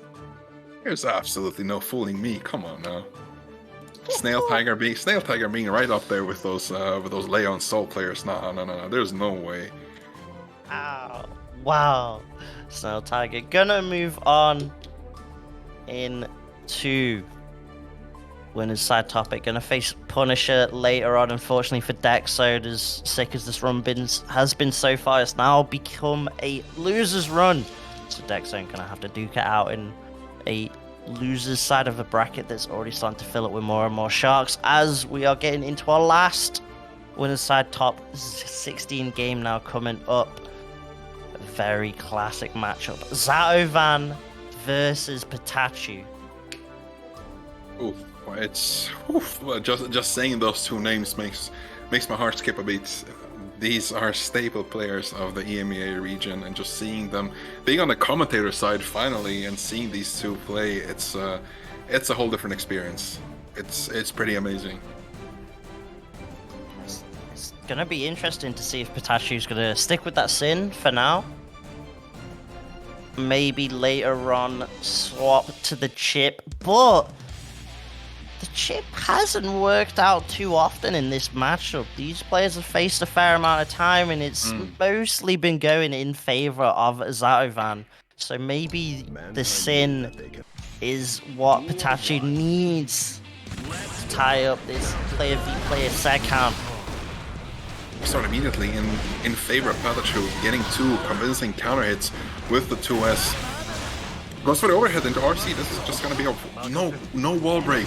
Zato-VaN takes back the full screen with a burst. Now it's just Eddie mix. Gets clipped by the 5D. Maybe misses the end of the combo, but now we're back to just, well, not neutral yet. Oh my goodness. Zato-VaN, please. RC extends the Eddie-less combo, resets, wants the meaty invite help. PataChu just slides straight under the Eddie DM, does not care. Didn't quite find the confirm, unfortunately, gives Zato-VaN a chance. Oh, the down kick! Oh my god. He tries with overhead, reacts to it. Oh, and it's just gonna be OTG into round 1 for Zato. Oh my goodness.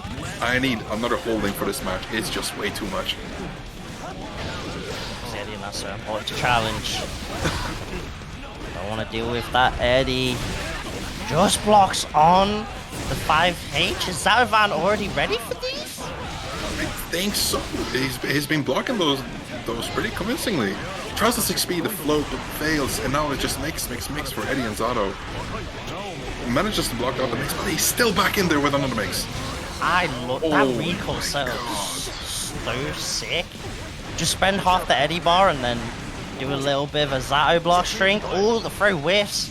Opposes out, and Kermit eventually chases down, and now PataChu still stuck in the corner, finds at least some sort of challenge, gets the DP on the frame trap, but nice backdash on the 6K, doesn't want to deal with his push frames. He's with Eddie very well, keeps composed against Zato's oppose, and again, just elk hunt. There's nothing else against elk hunt. Pretty much. The elks have hunted, the Eddie's hunted. And now PataChu clipped by the frog, stuck in the corner, has to deal with this. So I guess the low, the DP blocked, but it cheats side somehow. That's crazy. And just like that, PataChu now got Zato-VaN stuck in the corner.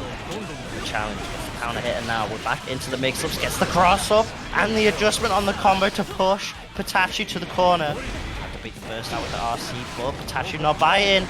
Yeah, again not biting on the burst bait. Zato looking, still can't find that burst, finds it there. But just get the punish. Just stand still. Quick RC. It's gonna be a knockdown. This is a chance for PataChu to get back. There's absolutely no defense on Zato. A quick combo might just end it. Oh, he tries to be back. Gets him. What was this? What was this end of the round? Bruh. Bruh, there's absolutely nothing else to say than bruh. Oh my god. Some disrespect going between these two players. Teabags the wall splat and still manages to get a counter hit. Oh my god. It's a lot. PataChu definitely been playing the new Pokemon game, because on a single pixel of life he said, yeah, I'm popping that TM06 and I'm going as toxic as I can be right now. Damn. Oh my god, tries for another frame trap. Of course he goes for that. Why not? If you block the full DP, I mean, it's your fault. Yeah, still since turn if he's got that stamina. Oh, nice stuff on the Eddie. The 2S coming in clutch, killing Eddie, but still, you know, you have to deal with invite hell and the 6Ps. He's got Eddie back. Still manages to kill it, but here we go on a Zato offense. I mean, his hits are still really good, but even without Eddie. Yeah, that's what's so scary about Zato. Even when, you know, the game plan is kind of to get rid of the Eddie, but the meter comes back so quickly, and Zato still has pretty solid buttons. That 6P, that 2S. Although the hitbox does come back for the 2S. Come out for the 2S. No, the hurtbox comes out for the 2S rather than the hitbox.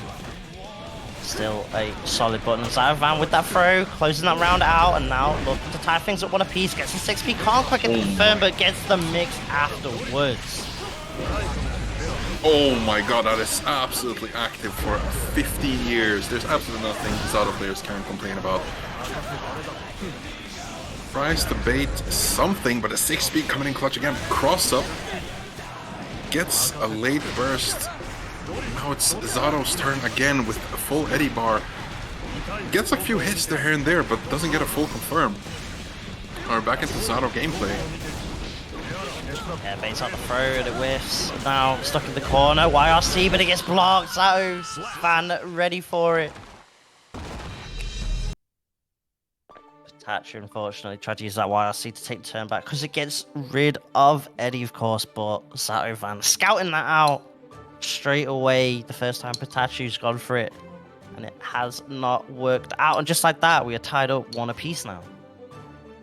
Absolutely. Well, now we'll see if PataChu is going to be sticking with Sin or be switching to Chipp. You mentioned that Chipp is no, he's still sticking with Sin, but you mentioned that Chipp was a bit of a worse matchup a better matchup for Zato than maybe Sin is. I'm not sure in terms of the actual matchup between the two characters, but when PataChu's been playing Chipp, it's gone in favor of Zato-VaN. Alright. Maybe with the extra mental damage from the first set BM, maybe PataChu can close it out with the Sin. Yep. Finds a way in right there, but the just block FD coming in clutch, trying to deny the pressure, but PataChu still pressing, does not care, gets the pick up. Break the wall. Just like that, Zato-VaN off that. Says if you're not breaking the wall, I'm putting you in this corner, and now you've got to hold this mix. PataChu's gonna burst off that though, doesn't want to deal with the Oki afterwards, but still stuck in the corner, still has to hold the Oki. Nice trade, at least gets rid of the Eddie, but the Zato pressure keeps piling on. Coming in. By hell, now oppose. Now, none of that there was a part of that block string where Eddie wasn't even out. Zato felt still so oppressive to block. With those huge buttons on the invite hell. Oh my goodness, what a conversion from full screen frog leap. And that's gonna be a lot of damage just from a light confirm. And the confidence without Eddie to just go in like that post-wall break is crazy, and the damage, and even though burst comes back, it comes back when you're stuck to the wall, and just like that, Zato-VaN 2-1 up over PataChu right now. Beautiful stuff from the Zato-VaN master. Those were just 2 touches on Sin. There was one wall break and another just counter hit on Sin, closing the game out with just 2 optimal combos from Zato-VaN. Shows just the absolute mastery he has over the character. It's even though I dislike Zato players, well, you know, which character don't I dislike? I don't know. It's still fun to watch the level and the mastery this person has over this character.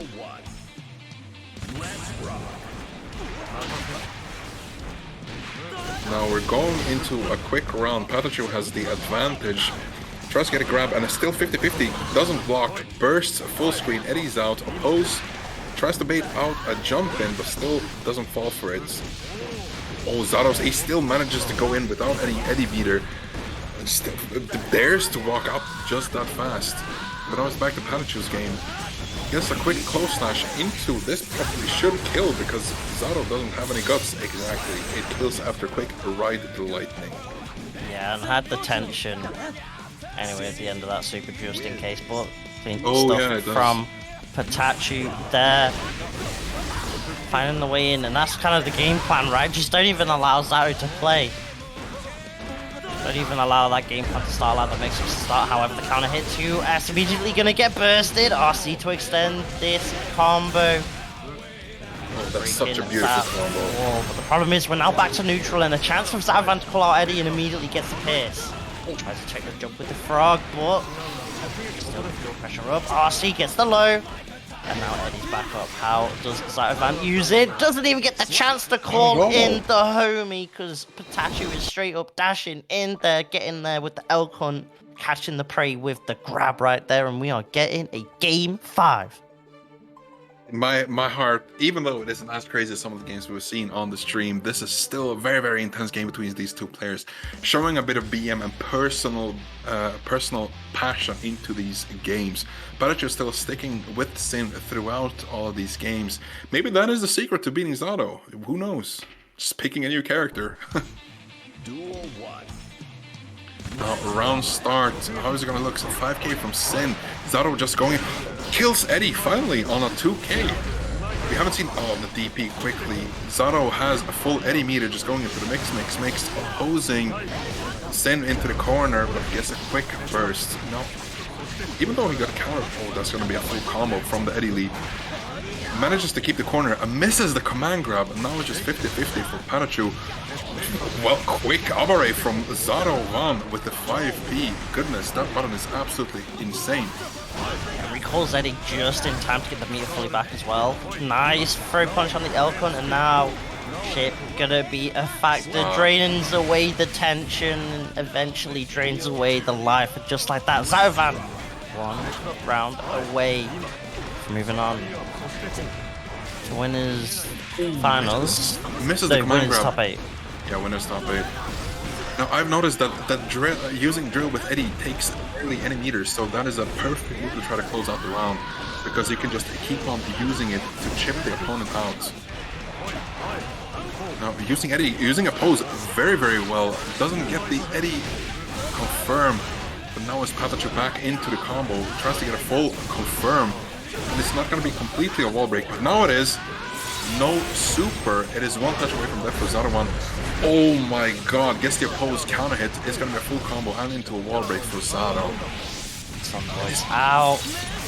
Hard knockdown time, and even on this pixel doesn't matter. However, we're gonna wake up RTL, and it gets clipped by the Eddie, so the super's just gone completely, and now it's Zato-VaN with a chance. PRC, it wasn't the YRC that PataChu probably looked for, and now the 5D connect makes this combo burst safe. Yes. Doesn't get the chance to use burst. Zato-VaN taking it 3-2 over PataChu. That was an absolutely amazing game just to see. Even though maybe it was the secrets for PataChu to bring out the Sin, managing to counter the Eddie a few times in the game, but not too often. More often seeing the meter run out from the pressure. But still, that goes to tell you how good PataChu is at blocking Zato's pressure. Not seeing any command grab, managing to avoid both of them, I think, going out into the game. But this was an absolute pleasure to watch. Both players knowing the other one's character, or at least PataChu knowing Zato very, very well. And this is still kind of an early days Sin on the side of PataChu as well. So if we see an even more optimized Sin, PataChu is gonna legit be a threat with both Chipp and Sin, and that's gonna be so scary for the EMEA region to deal with, because now you've got because now if you ever see PataChu in bracket, you've now got to think, damn, now do I have to deal with a Chipp? Do I have to deal with a Sin? Now there's layers before you've even gotten into character select. That's how scary PataChu's starting to be right now. Unfortunately, unfortunately, possibly not this week, but definitely something on the horizon for sure. As we're now into winners side top 8 now.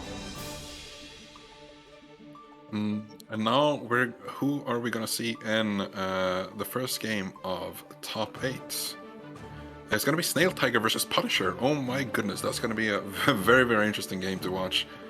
We just saw Snailtiger adapting very, very quickly to Soul gameplay, but Punisher on the Gigo, maybe we're gonna see some more Gorilla Kai, or maybe just see the calm and collected Kai that we've all been led to believe that Kai is.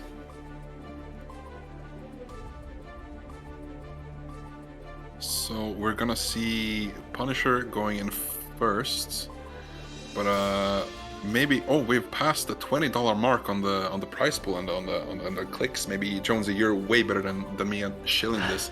Maybe we can just quickly push this in before the next stream match. I'm just trying to be like Rexu, but it's that simple, chat. There's 200 plus of you here right now with us today live on SaltyEU. And Ice has blessed us by doing the exclamation mark Matcherino. So now you don't even have to type in the chat to claim a code. Now all you have to do is click on that Matcherino link in the Twitch chat, log in with your Twitch account or social media account, and hit that claim code button. Make sure, of course, it is one code per person. But that's all you have to do to add in 25 cents to the prize pool. It is faster than connecting to the server on Strive.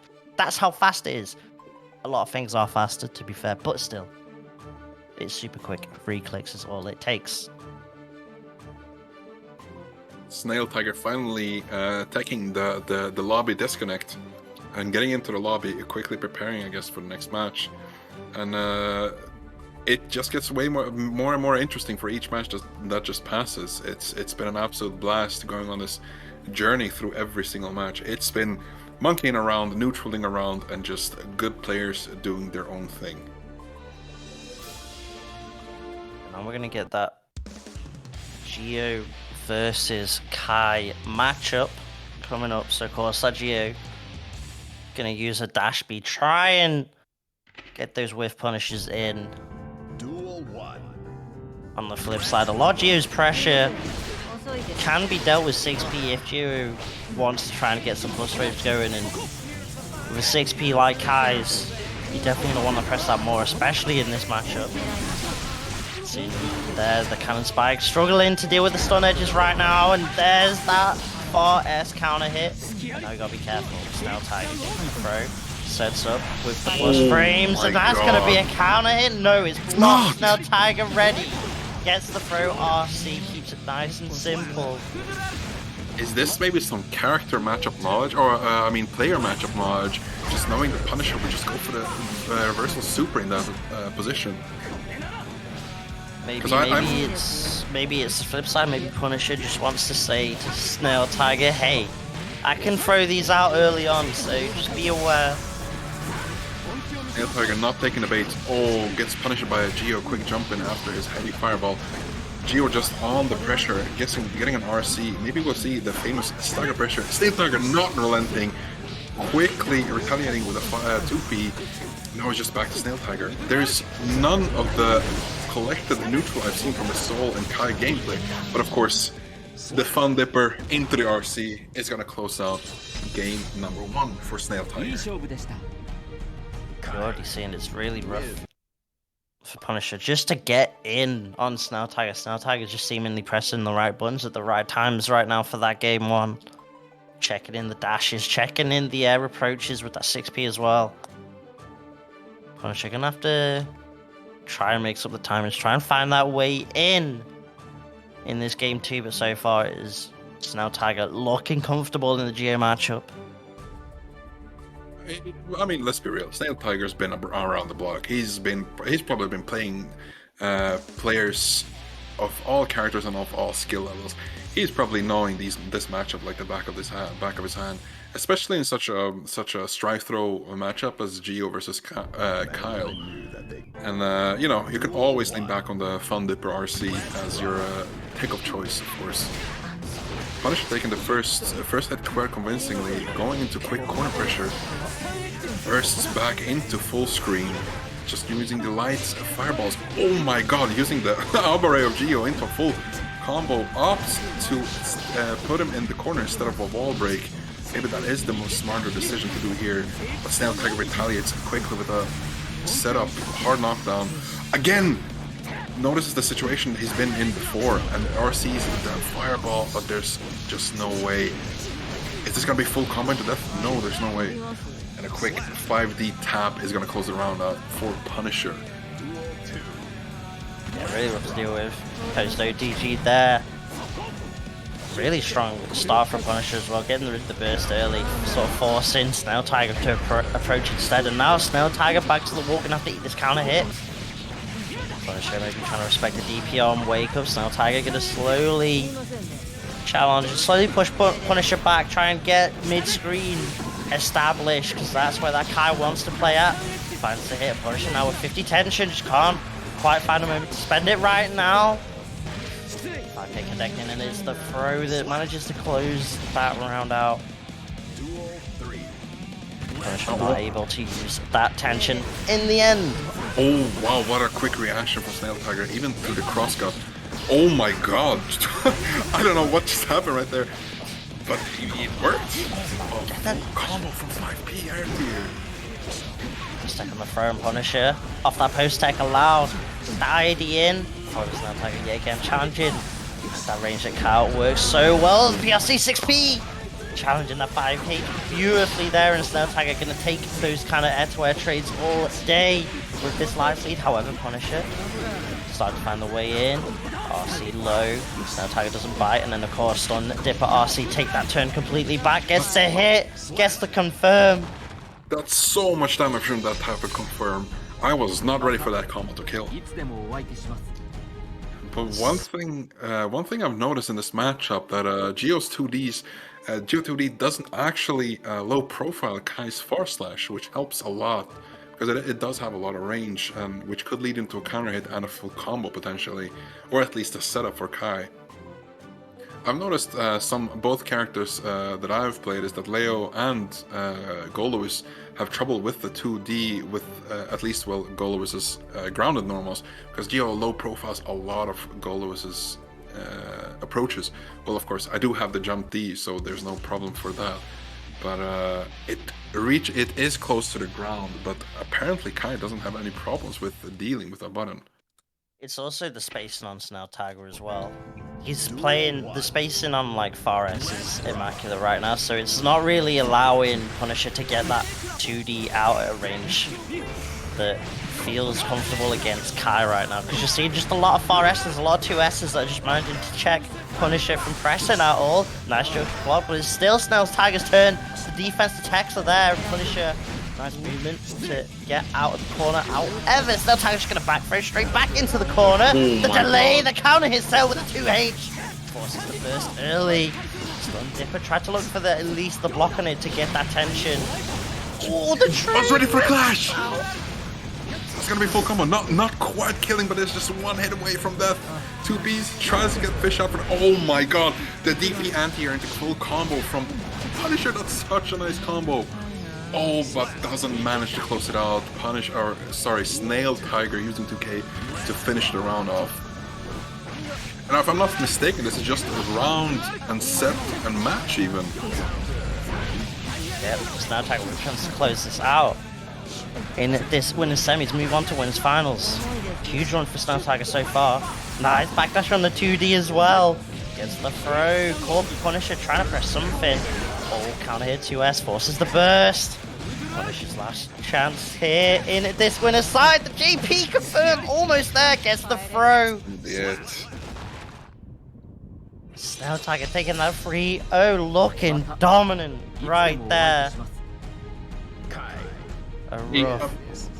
The thing that I'm most surprised about, or not surprised, but I'm just happy to see, is the absolute adaptation from the two different games we've seen Snailtiger, and he's played against a Sol that wants to get in, but then just slows the game down as much as possible. But then here in this game, we see a completely different Kai playing against Geo with a more aggressive and way more close range type of gameplay. And it's just, you know, complete mastery of the character and knowledge about the matchups. Yeah, just completely just looked sort of in the flow, had control of the pace and pretty much the entire set, to be honest. We never really saw Punisher get going with that Giovanna, which obviously is unfortunate for Punisher, but at the very least is still alive in the top 8 side of things. Just now has to duke it out in losers, unfortunately, and Snailtiger going to go on to winners finals. And now we're going to move on to the other side of winners semis. It's going to be PataChu versus, if I'm not mistaken, no, sorry, is it going to be Zando versus Zato-VaN?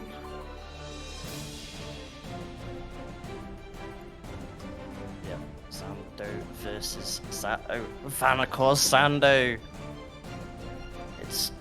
It's, I mean, what can you say about Zando in SaltyEU brackets? Every time Zando's in, just looks more and more dominant.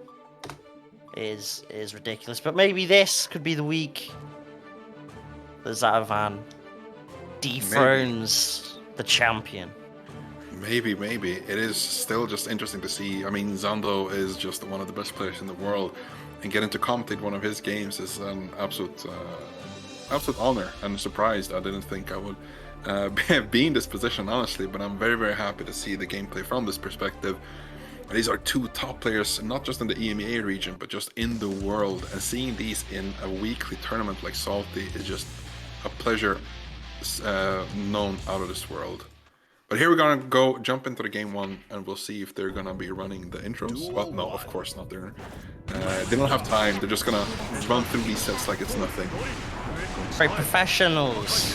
Of course. Not wasting any time, and of course Zando does have the advantage in terms of the set count over Zato-VaN. However, Zato-VaN, not too bad a start right now. However, Zando can hit mid-screen and slowly but surely push Zato-VaN to the corner, goodness. and this is gonna be dead. My goodness. Calvados, you are getting snapped out of existence. Oh, completely gone. I think those were just two interactions from Ram, and Zano is just dead. It is what's it called? A favorable matchup for Ram. He knows the matchup like at the back of his hand. He's been playing this matchup. Feels like since he was born. He knows exactly what to do. Just grabs him out of the oppose. Keeps mixing the low into the Rekka. He's just ready. Doesn't let Zato even breathe throughout this pressure. And that's just a perfect game one before I even finished my sentence. That's the scary part of Zando's corner pressure right there. It's so unbearable to deal with, so claustrophobic. It's rough. Even when Zato's showing some of the knowledge of just blocking the wreckers, it does not matter to Zando. He does not care. He knows he has 50 meter. Zando just seeing the IB instantly RCing, punishing the grab into another combo. And just mastery over Ram is a whole another game. That's why, I mean, she deserves the nerfs. That's coming for her. I say that, but she's not performing in Japan. It might not matter. Nice 2P challenge, but that's the risk of going for those 2P challenges. If you end up eating a counter hit. Might just be a offense started by Zato-VaN. Zando holding on to the burst, knowing that any hit could just kill Zato. And now it's again Zando's game. Baits the burst masterfully. There's just no stopping this man. Terrorizing the world and the EMEA region. There is absolutely no one who can stand up to this. Especially not a Zato player from what I've seen. There's been an ongoing matchup beef between Zando and Latif. So I can only imagine that Zando knows this matchup by heart, just like. Stuck in the corner. Just clipped by the low, and the Amorphous should be enough. That damage is definitely not suspect at all. And Zato's starting to at least alleviate some of that pressure from Zando, starting to recover some of that momentum. However, the Eddie gets clipped by the sword, and now Zando has a counter hit on the Wrecker. Scary, but the block FD. Oh no, the sword catching the backdash. And this is gonna be a ton of damage. More so Bato breaking the Warlow. And now it's time for the Okio. Oh, Zando cooking right now. Looking, gets the low. There's just no stopping this person. I'm convinced this is a machine. There is no person behind the computer screen. It's a complete machine, knowing exactly what the opponent is going to do. At any point, it feels like, well, as you said, Zato-VaN maybe finally getting some breathing room, but Zando is just back in it. The second round, taking it back very, very convincingly. Duel 1. So let's see what game 3 is going to give us. Oh my god, quick counter hits into a charged Rekka. He's gonna try to get the full combo. 6 piece to Eddie, but doesn't manage to clip Zato. Oh my god, faultless defenses perfectly, but Zato is back on the 5P Urboi, knowing the spacing fairly well, and opposes the flip into a knockdown. Now it's time for mix without Eddie even. Tags the sword, gets a chest counter hit. First one out from Zando at least alleviates the eddy pressure. Looked for something, couldn't find it, and now has to hold this mix. The high opens Zando up, and this should be the round for Zando. At least takes that round lead. Now, Zando hasn't done much in the previous round, but I think he's gonna have a lot more to say in this round. As we begin with the corner pressure, quick 6p on the cross-up. He's always ready for those. Plus frames, keeps under pressure. A quick IBFD. Oh my god, this is gonna be huge damage for Zando. It's dead. Into a full combo, it's just dead. It's dead. There's no way. What do you even say to that? There's no way. What do you even say? You can't say anything. If you try and say something, you're also dead to the ramp. A 6-inch counter hit that just spells a complete for. Doesn't manage to make a burst. Doesn't matter because you burst, then you're still eating the corner damage. You've spent burst, but at what cost? I don't think you want to spend the cost of your life bar for it. Nice just block on the sword, trying to get out. 5p denies that completely. The overheads, and that's still comboed. What is that hit stun? The fuzzy. Oh my god. I don't know what to say. I'm in shock. I thought I'd seen the absolute peak of this tournament, but then Zando comes in with every single stop pulled out.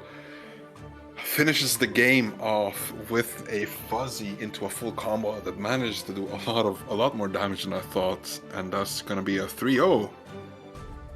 Zando moving on. Oh my goodness, there's absolutely nothing more to say. It feels it's a Zando set is what it is. It's a Zando set in SaltyEU is the best way of describing that's a Zando. Gonna move on to winners finals, so gonna have to duke it out on the loser side of top 8 unfortunately. But it's just the standard Zando almost. It's looking clean, it's looking solid. And that's gonna be it for myself. As Ice is gonna tag in for me to close out for the rest of tonight. Mastodon, it's been a pleasure to be here for your first time on SaltyEU and hopefully for many more times. Likewise. It's been an absolute pleasure commentating with you. It's been a complete blast. I'm still not finished, but I am extremely happy and hyped for whatever has happened up until now. So thank you very much, Jonesy. Absolutely. It's no worries. Mr. Jonesy, maybe before you depart, where can we find you if we are, if you want to see, maybe you're posting some godlike combos on Twitter, Oh, no, I don't have Rexy's execution, so I could never be posting these godlike combos. But you can at least find me over at @based_Jonesy, where you'll probably just see me retweeting or being added at for commentary for Strive, Dragon Ball, DNF, all that good stuff. But yeah, that's gonna be it from me. Peace. See ya. Yeah. So next up, we're gonna go take a trip down to our losers bracket. Obviously, we're gonna, continue our top 8 here, and we are gonna have a very good one. It's gonna be DECKZONE up against Lament.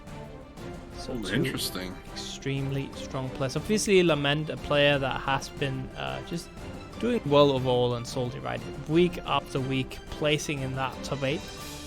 And doing it with style as well on that May. People said it wasn't possible, but it still is. May players still going hard after all those nerfs. Can't believe it. But here we are. Here we are indeed.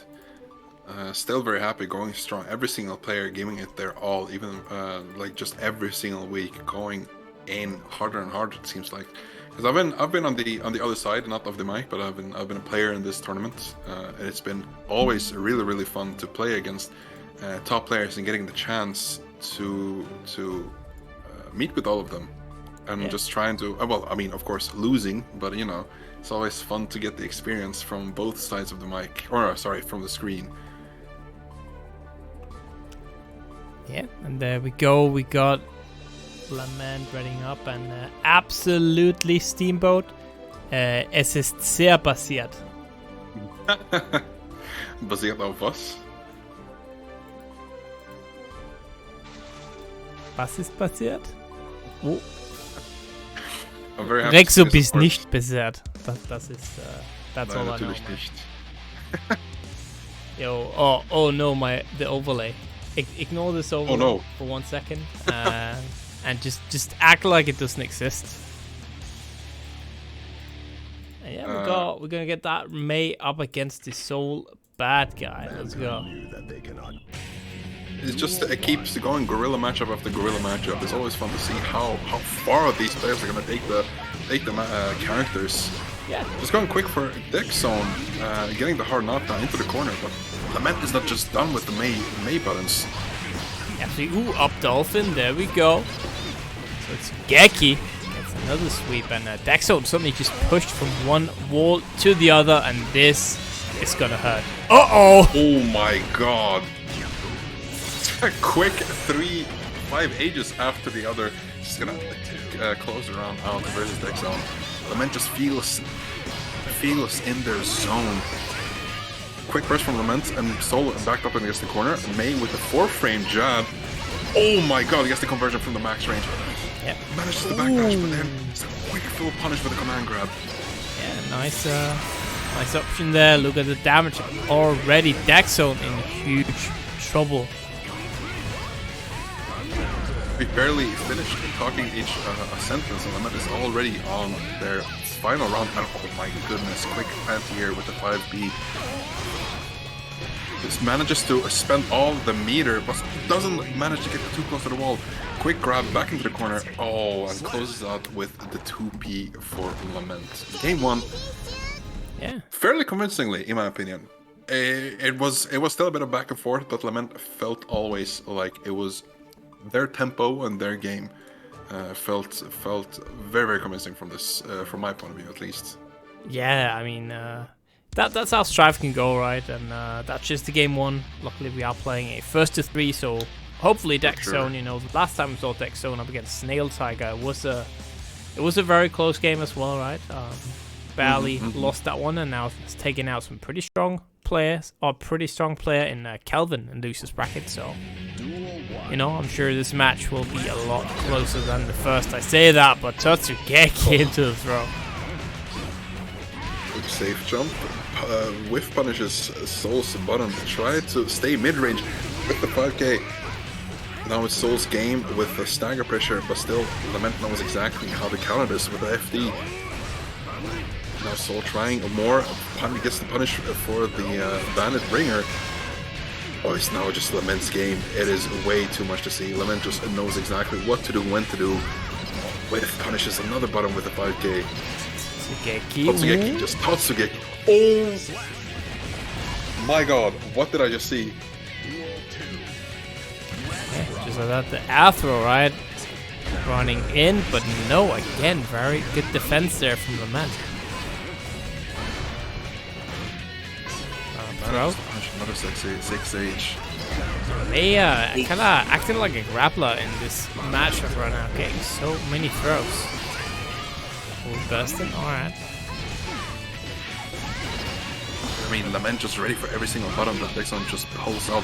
As I'm saying that, they're ready for another Bandit Bringer. DECKZONE trying to stay back into neutral, but Lament just doesn't want any of it and goes in with a quick Dolphin.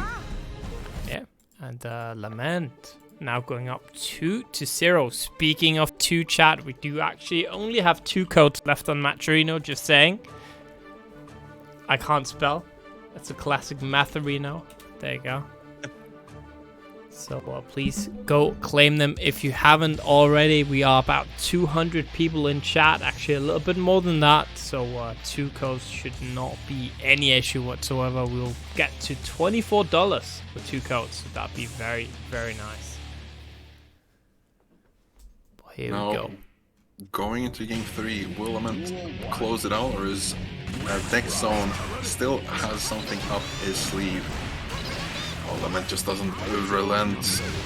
Quick throw is DECKZONE's game. Oh, what a quick IBFD. Tries again to whiff punish with the 6H, but still backfires. Oh, fully charged 6H. DECKZONE gets out. DPs. Good job. It tries to grab Mei back into the corner, but doesn't work. Quick stagger pressure. Take throw back into Mei. Mei right back into the corner. Was still afraid of Mei, what she can do. Plus frames keeps. Oh my god, clips him. Oh my god, even through the cross up. Gets the full punish. Oh my god, that should be. Yeah, that is. Was that 5 rounds in a row there? Sheesh. Finally getting the payoff with the 6H, but Lament just doesn't want any of it. 5-piece for the 4-framer. A bit slower gameplay from both of these players, but Lament is finally back into it with after a quick burst. A bit more into DECKZONE's favor this game. We're gonna see what happens next. Oh, Lament is just ready with the anti-air after the second hit of Planet Bringer. Ooh, there we go. DECKZONE getting something going. Quick throw, another one. Gets the meaty setup. Oh, and the dust is gonna be around for DECKZONE. Is it actually his time right now? See him next round. Keeps with the stagger pressure, gets a big throw, cross up, another throw. Yeah. We'll see another setup. You know, DECKZONE, all DECKZONE needed was to be on one elimination round here, and suddenly has woken up completely. Yeah, but there's some primal instinct keeping him from giving up, seeing his back against the wall. Oh, but Lament is just ready with the clash. Another punish after the banded revolver. Uh-oh, here we go. What are we gonna do? Breaking the wall?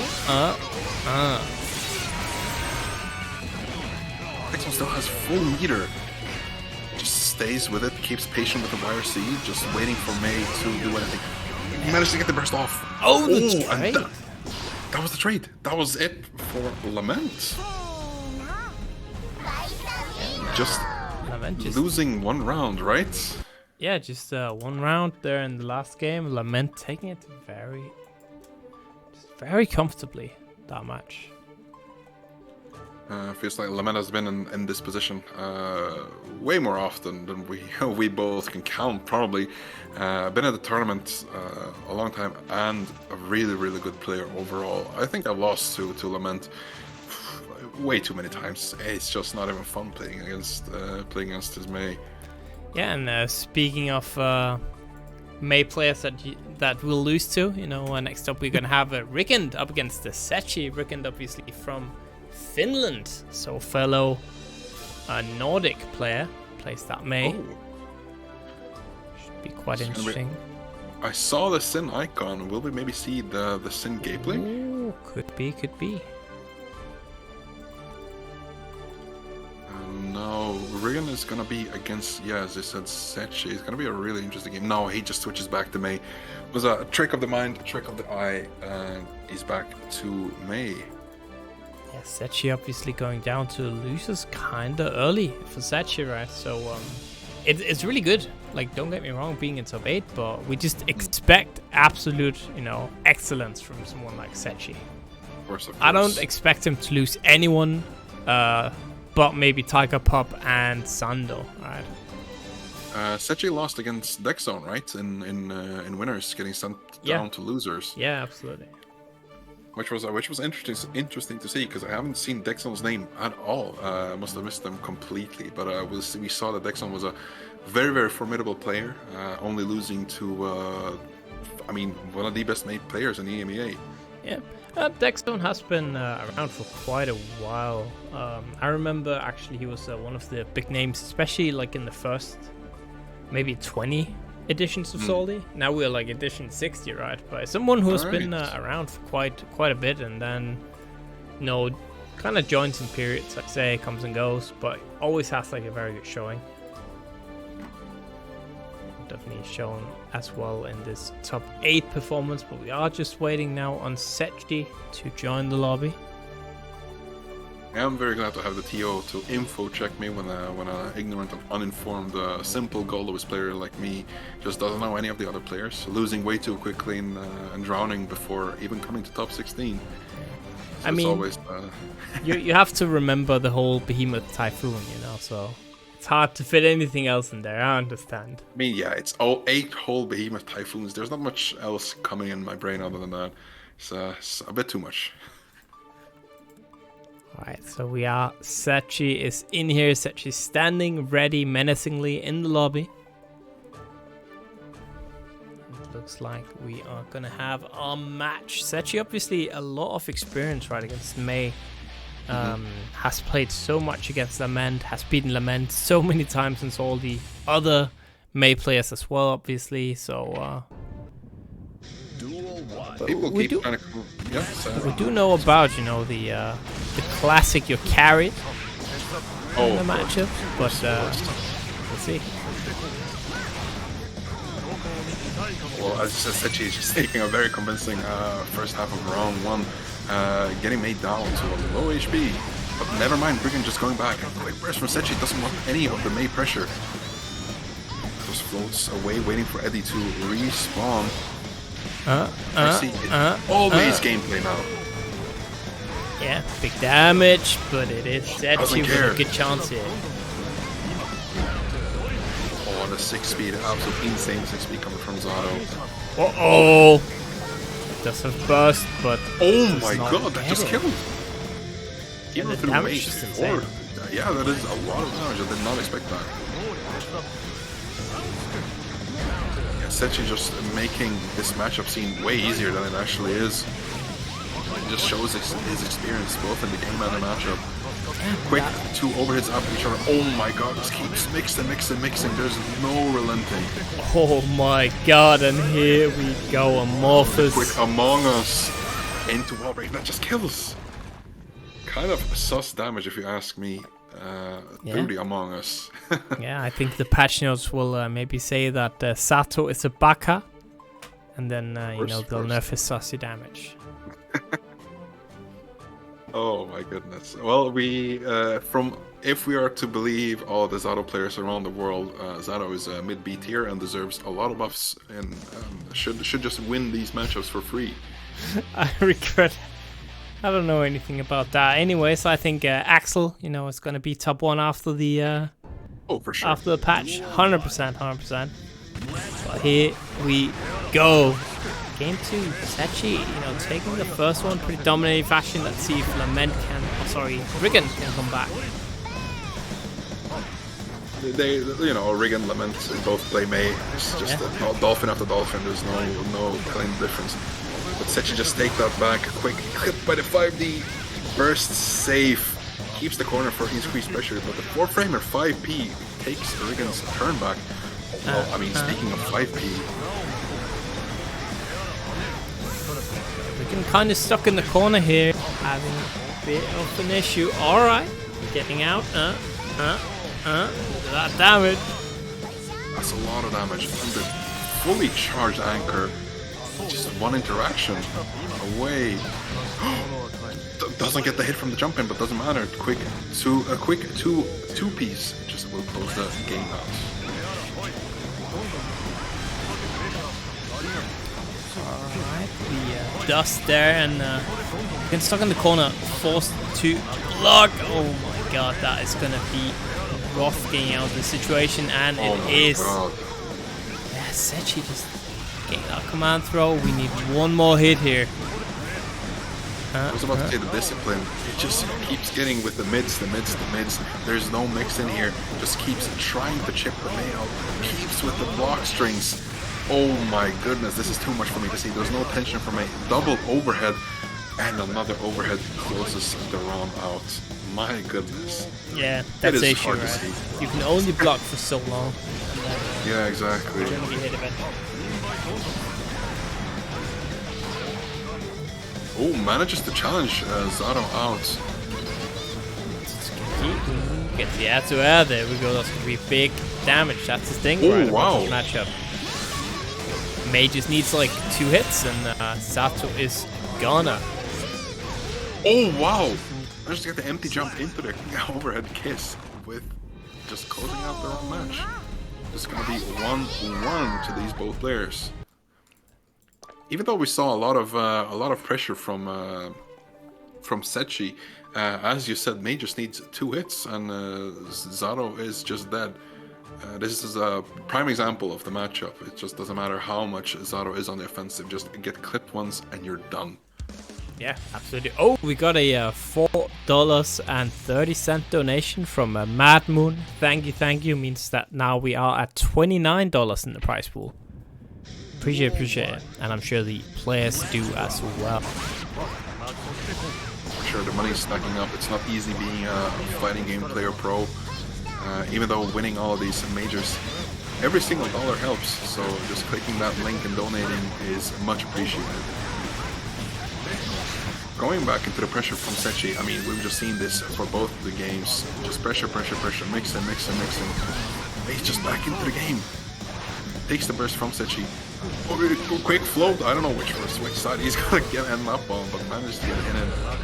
Oh, that absolutely massive 6-speed.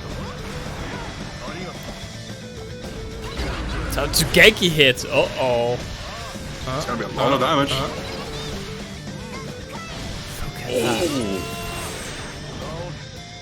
Rygand as well, still that burst in case of emergency. That emergency might be now. Unluckily has to block. Oh, that is absolutely killer to see. And you're expecting the chip damage, but he just went for the command grab instead, closing out the first round. Doesn't matter, Rygand is right back into the game, trying to get the fully Tatsugeki charge. Just right back into the corner against Eddie pressure. There's just no telling how much mix this character is going to be dealing out. Oh, managed to clip 2S with a 6-speed. I mean, I see at least one nerf that Zato should be getting.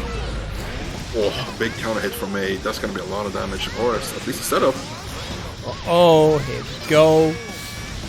Got the burst here for Setchi. Just obscure for a while as he works out.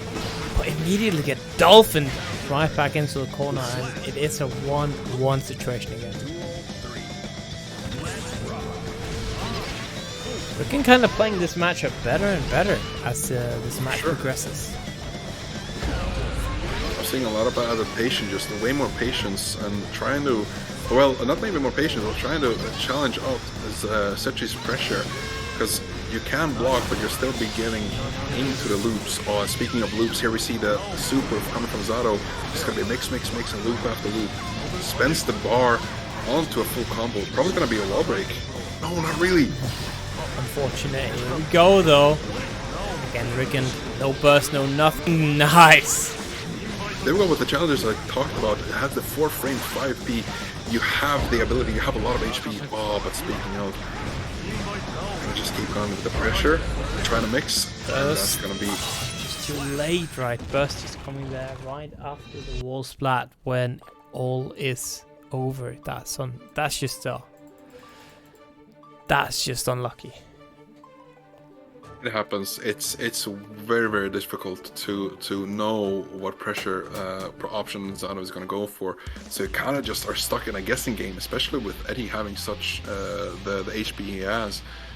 And the pressure is just way too much. Everyone cracks under it, and as you said, you can only block for so long. Yeah, absolutely. Well, here we go. Obviously, very close match. Good start from Rygand, but immediately gets hit by that counter hit. Alright, getting Eddie in there, and now we are back to the corner. Uses the burst to kill off Eddie, but it's just back. The bar is just back up after a few seconds. Quick Tatsugeki, this is going to be a lot of damage if Setchi doesn't burst.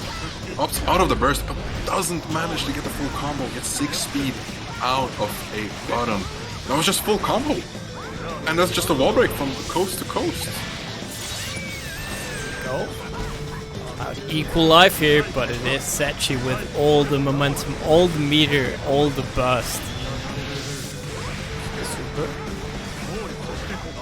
And now just back with the meter for another super when he wants to.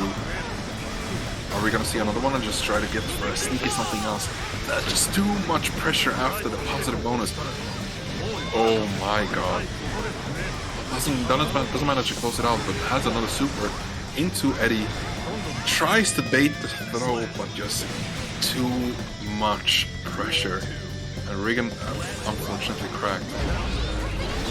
And so potentially final round here. 1 round away from Setchi moving on in our losers top 8. But Rygand, not happy with that. Look at that. Woo. Oh, wow.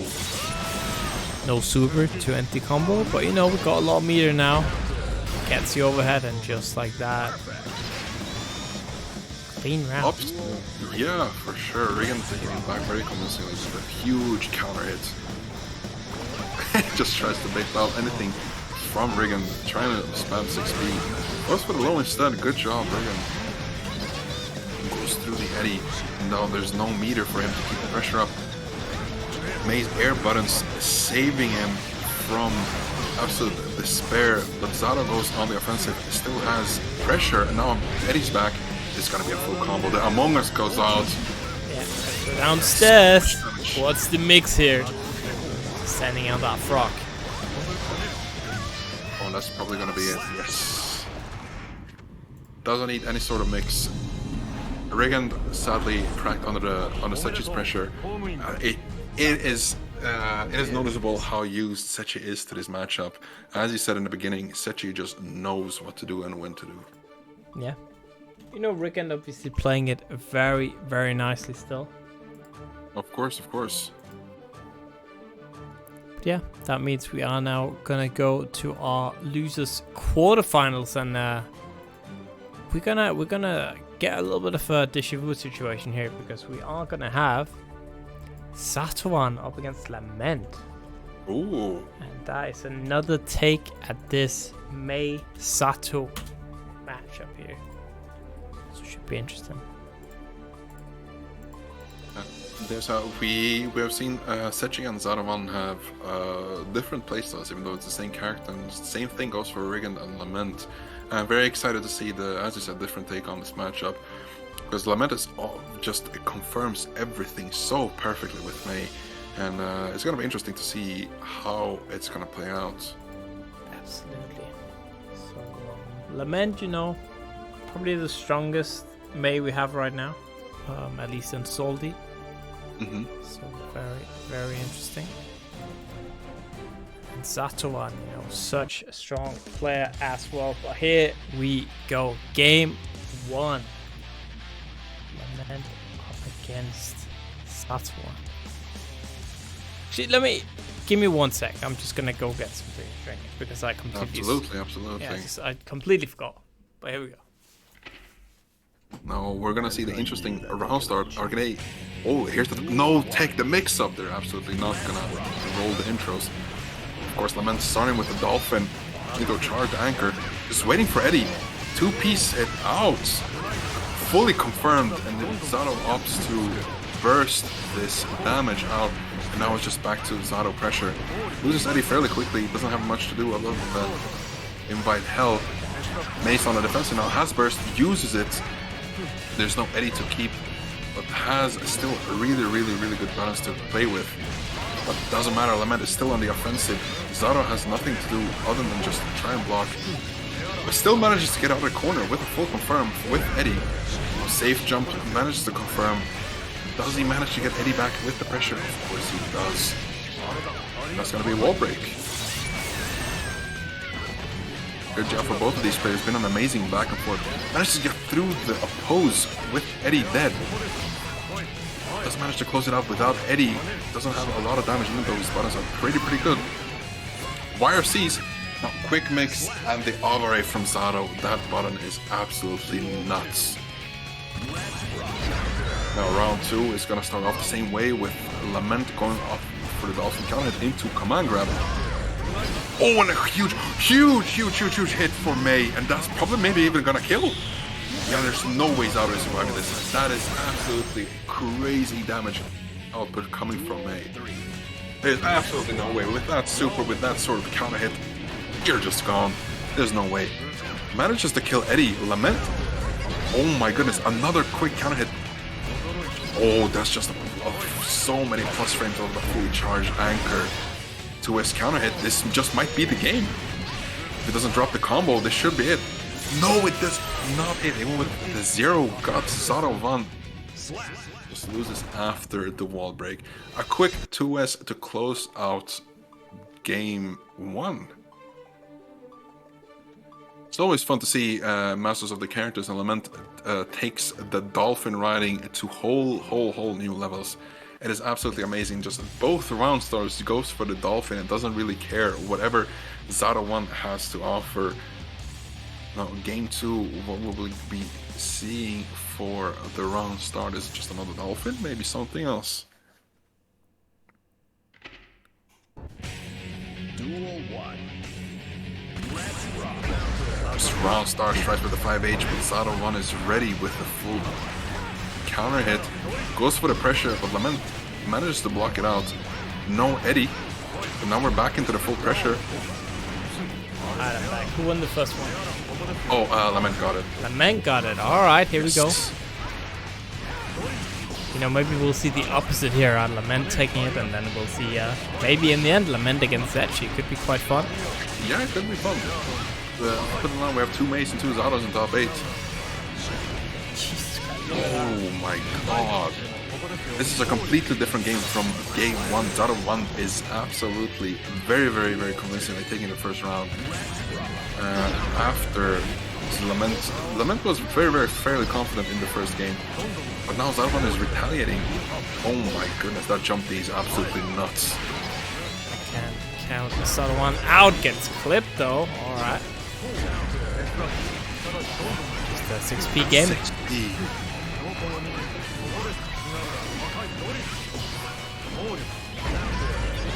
Tries to keep the pressure going, but Lament is just ready for the counter hit. Confirm. Almost full screen dolphin. Oh, that's a counter hit. Thrown, and just like that, round over to Lament now. Duel 3. Let's rock. Knows the exact ranges of where the Dolphins will be affected on that 6-speed coming in clutch again. Such a good bottom for Zato. Yeah, Tatsugeki as well, such a good button. Look at that. Up Dolphin, alright, we're gonna go downstairs.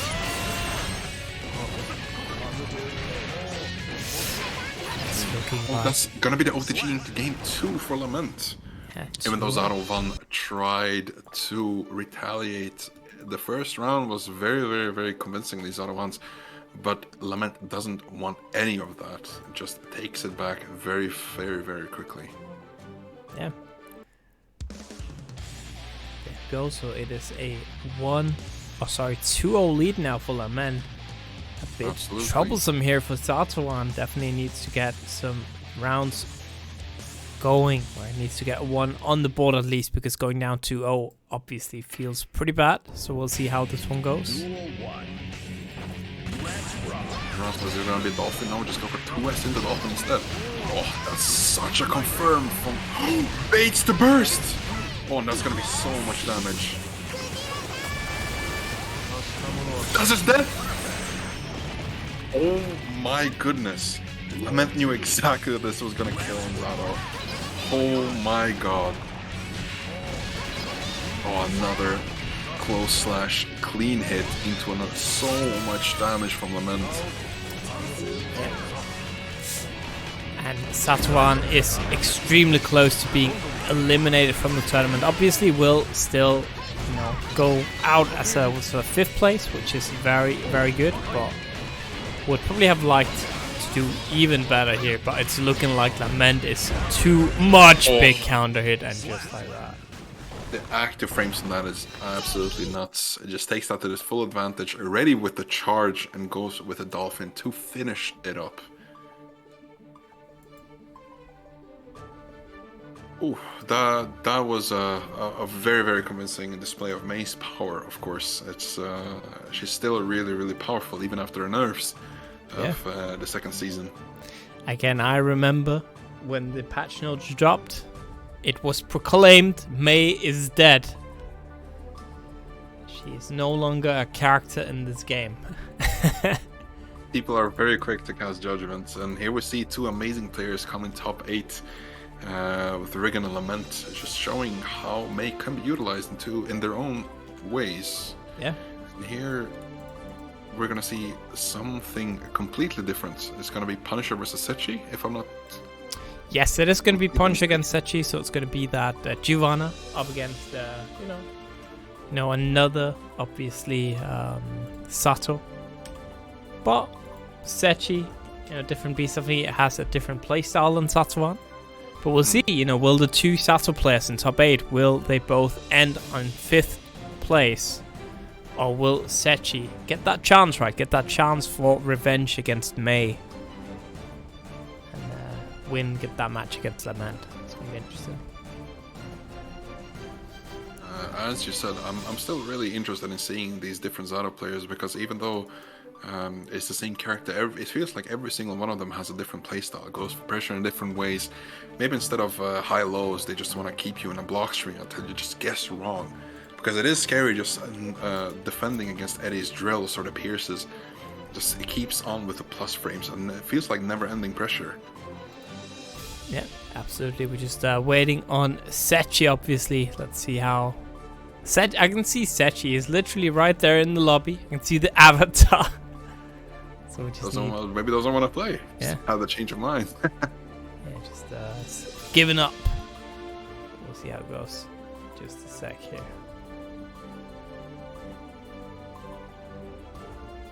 No, we're gonna see. This is the what is it? Losers finals, maybe? Losers quarterfinals. Quarters, even. All right. So after this, we'll have our winners final. Then we'll go back down to losers for the losers semifinals, losers final, and then finally back up for that grand final. That means we still got about 5 matches or so left, chat.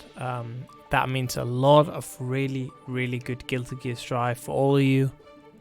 So remember, if you haven't done it, there's a ton of sponsor quests that you can still do on Match Arena, and obviously you can donate, but that is only if you have the money. No pressure. But here we go. I'm gonna leave you for a quick drink break. I'll be back in a few seconds. That's cool. There we go. Setchi immediately, right, starting off where he stopped against Rygand, just without pressure. Punisher stuck here in the corner, can't get out. What are we doing? And just like that, that will be a perfect for Setchi in that round.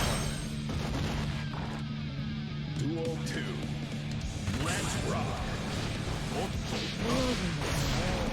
Right. Already, round 2 working out a bit better for Punisher, actually getting a bit of damage on the board. See it. And he comes out, and we are just right back to where we started. The wall's gonna get a lot of meter. What's the mix here? Just running up. Alright. Baits the burst. Just like that. Extremely fast game here by Setchi.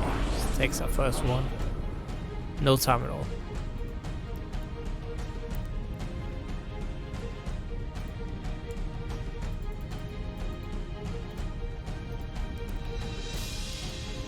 Obviously now we got the classic lobby buck. We'll just have to wait it out, press X, and we are good. So that buck doesn't do anything luckily, but it's just a little bit of extra weight. Not really a big deal. Alright, I am back. Did I miss anything important? Setchi took the first game very, very convincingly. Alright. Will we see the same convincing gameplay for Setchi, or will Punisher try to retaliate in some way? We'll just have to wait and see. Absolutely. Should be interesting. Here we go. Duel 1. It is going to be our round 2.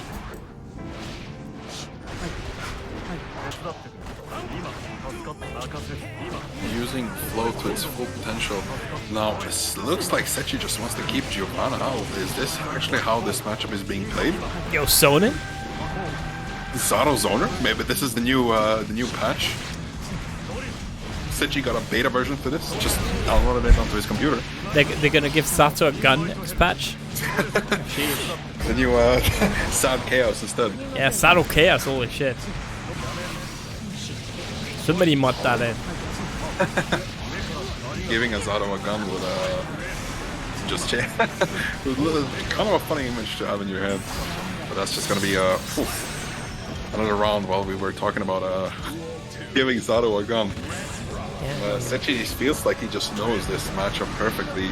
Opts for zoning instead of pressure. Zato might as well have a gun, right? With the way he's being played right now. Look at that. The pressure. Oh, this feels like Happy Chaos gameplay with the wall slump loops. I mean, you see this? Yeah. Maybe this really is Zato Chaos. Jesus. Hell, alright. Get the PLC. And again, Punisher just pushed back into the corner. Super. What we're gonna do? Just mixing.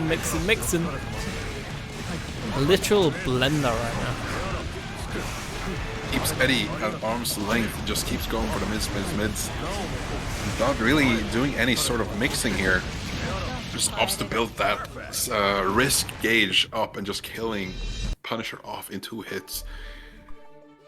That's a very interesting gameplay. I usually see Zato's going for the mixes, but Setchi just calmly going for the just block strings and utilizing the Eddie meter to its full. Instead of going for the high lows, just using the pierces and the what are they called? The drills. Yeah. Just feels like an interesting but entertaining Zato, so to speak. Even though, as I said before, I dislike this character, it is fun to see a really good player use this. It kind of feels like being stuck in the corner. Goldlewis is hitting you. Being stuck in the corner. Zato's hitting you. You know. You know, the old motto of us Goldlewis players, it's just mids, bro. We go. Very good round, almost the best round we've seen from Punisher so far. That just goes to show how dominating Setchi has been. But here we go, nice. Good stop burst. RC starter will lead just into death. Yeah. Duel 2. Let's rock. It was a Justa.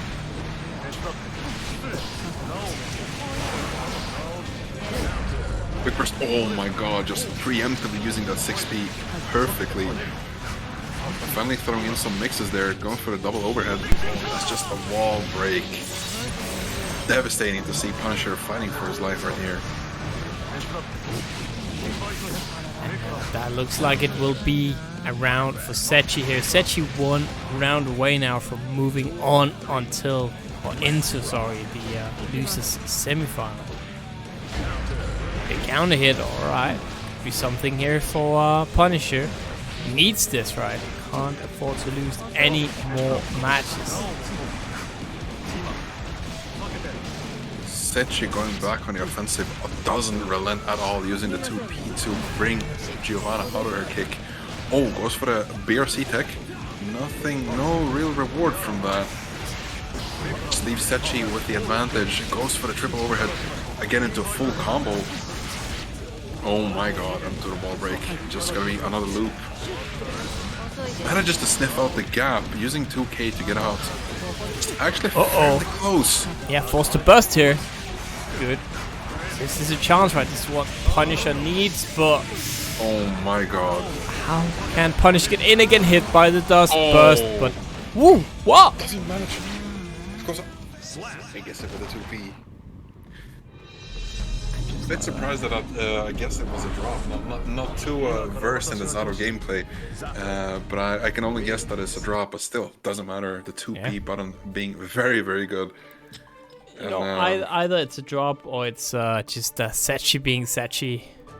Could be a quick BM with the mental damage. It's it was fairly convincing to Setchi, even though Punisher fought for his life. It was very interesting to see both of these players play. But Setchi coming out on top. Yeah, and speaking of coming out on top, I think Zando definitely not a stranger to that concept. Has won by far the most soldies out there, and will now be in his 20th grand final in Soldi. I think it's something like that. Won like 20 editions, and we'll be out against Snailtiger here.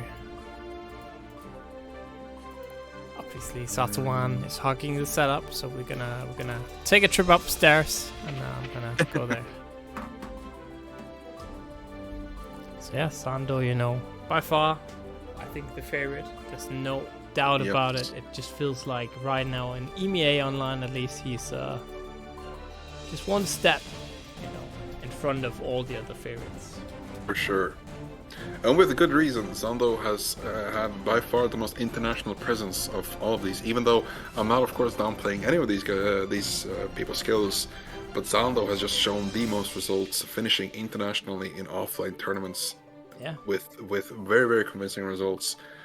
Even winning, what was it? Otaku? Or am I completely wrong? Something like that, yeah. But honestly, I'm unsure. So I wouldn't even be able to tell. Oh, we're gonna mix jump up right there, into the it. mix up, yeah. The mix up, right? That was it.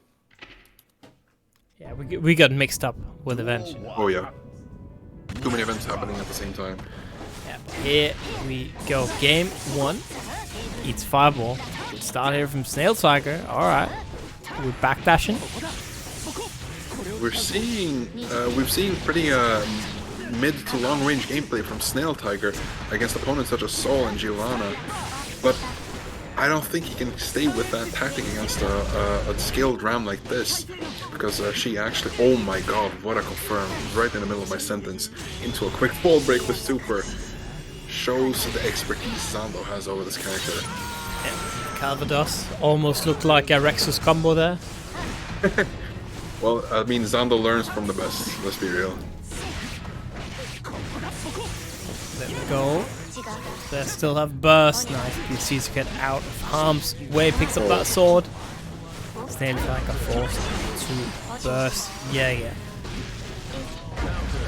Tries to grab again, but Snailtiger doesn't fall for it, going for a full combo instead, and this maybe is actually definitely. It is. Very, very nice. Snailtiger getting around on the board there. The first round of the set. Even though Zando is the favorite, so we shouldn't count out Snailtiger because he has shown prowess within every single matchup he's been playing. I think anyone can definitely beat anyone to a degree, and definitely any of these top players can beat Zando on a good day. No doubt about it. You just have to be so focused, right? Because if you lose focus for 1 second, this happens. Jesus. Oh, exactly. It's too much. Like the Ram confirms until the full damage is just a lot. It's gonna be closing out a round for Zando. Duel 3. Of course, learning everything from Rex, so there's no way someone can come up with this alone. Yeah, absolutely. I mean, that's why some people, they're just commentators / coaches / combo makers. Other people, the players. Absolutely. Don't forget Philanthropist. I mean, Rex is everything. That's true. And I don't know about player, but I mean, he lost to me, so that's kind of bad. Here we go. Looking good for Snailtiger right now. Zando. Only a small bit of life left here, but if I had to say one thing about like top players, it's that they can make it very, very close, and then they just still somehow get the comeback. They somehow get the win every time they have to clutch it out. Oh, we see the big counter hit from Zando. Oh, and almost into a kill. That confirm was absolutely insane. Oh, but the Fun Dipper doesn't matter when your move just goes across the screen in a single frame. That is nuts. Absolutely. So Snailtiger getting that first game on the board. Love to see it.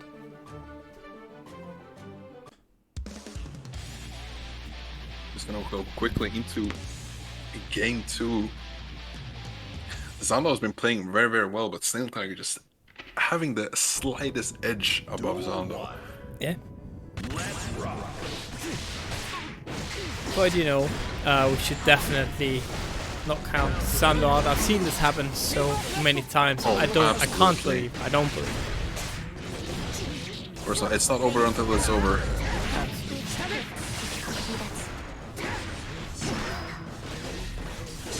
Did you know that Zando was actually originally in Strive as a Chipp player? I did not know that actually. I know he has a Chipp, but I did not know he was originally a Chipp player before picking up Ram. So season 1 he actually clapped everyone with a Chipp. Also did pretty much the same thing here, just dominated almost every tournament, but with Chipp instead of Ram. Well, I mean, speaking of clapping, it was a quick 3 hit into a super.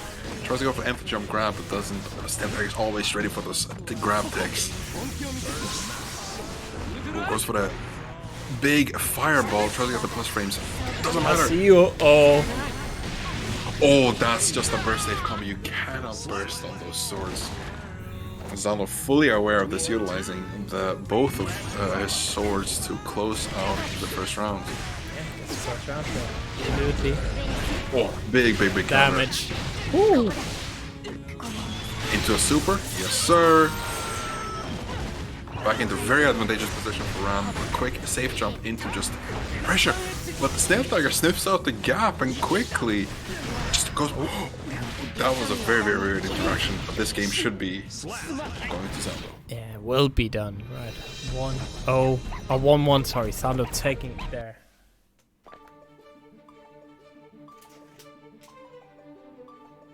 Very fun seeing these back and forths because it just feels so even between these two players. Any hit just could go for Ram. Kai feeling the pressure of the second game. But still feeling like both are in this very much. Yeah, I mean, absolutely right. Snailtiger can still do it. People have succeeded lately in sending Zando down to losers. Just the problem is once Zando is in losers, nobody has really succeeded in taking him out further than that. But here we go, hit, big counter hit, forced to burst. Makes sense, like you don't want to lose those 60% of whatever you're going to lose by getting hit with that. On the full screen run up into the close slash leads to a corner carry. But Snailtiger just ready for the air. Oh, and a quick air DP. Gets Zando back on his back. Oh, it's going to be a full combo for Zando. It's into a wall break. Oh no, the ops to get the 50-50 instead. Another 50-50. Goes for the grab, but gets tech. Snailtiger is so good at taking those. This should be some more tech learned by Rexu. I don't know how this man keeps doing it. He misses the 5k just barely into the Dauro.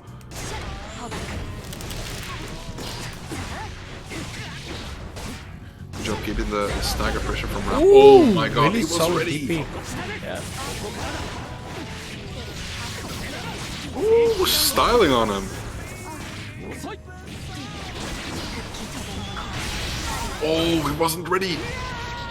Oh, that was just heartbreaking to see. Tries to go for a backdash air bottom, but just doesn't manage to get it. Gets reversal. I mean, it's happened to both of us. Let's be real. Yeah, I mean it would work.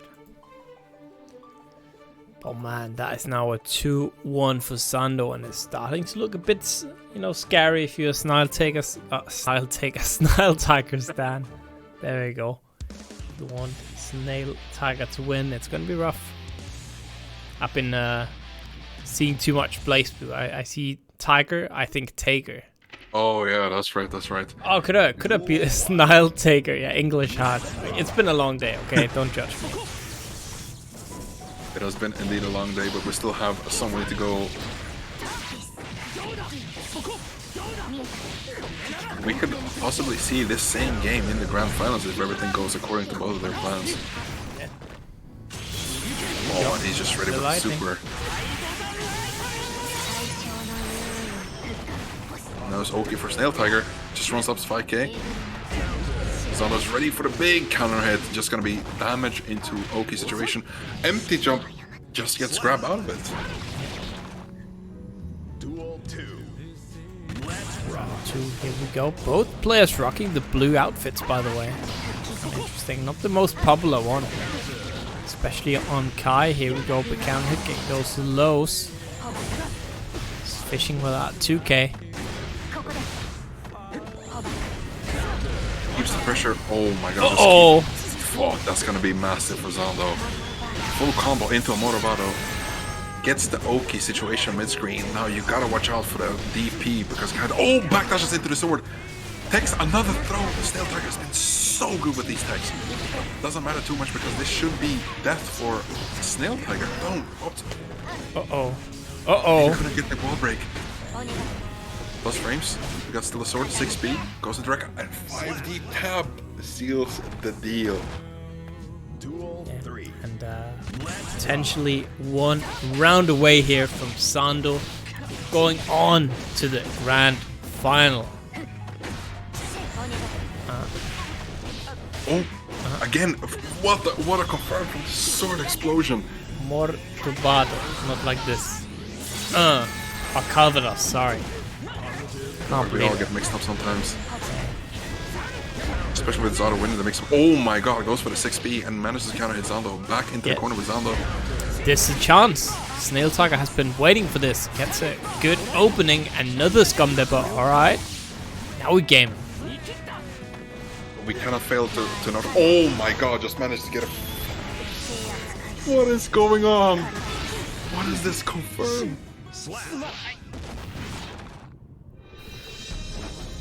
Just like that. Snailtiger has been sent down to the losers bracket.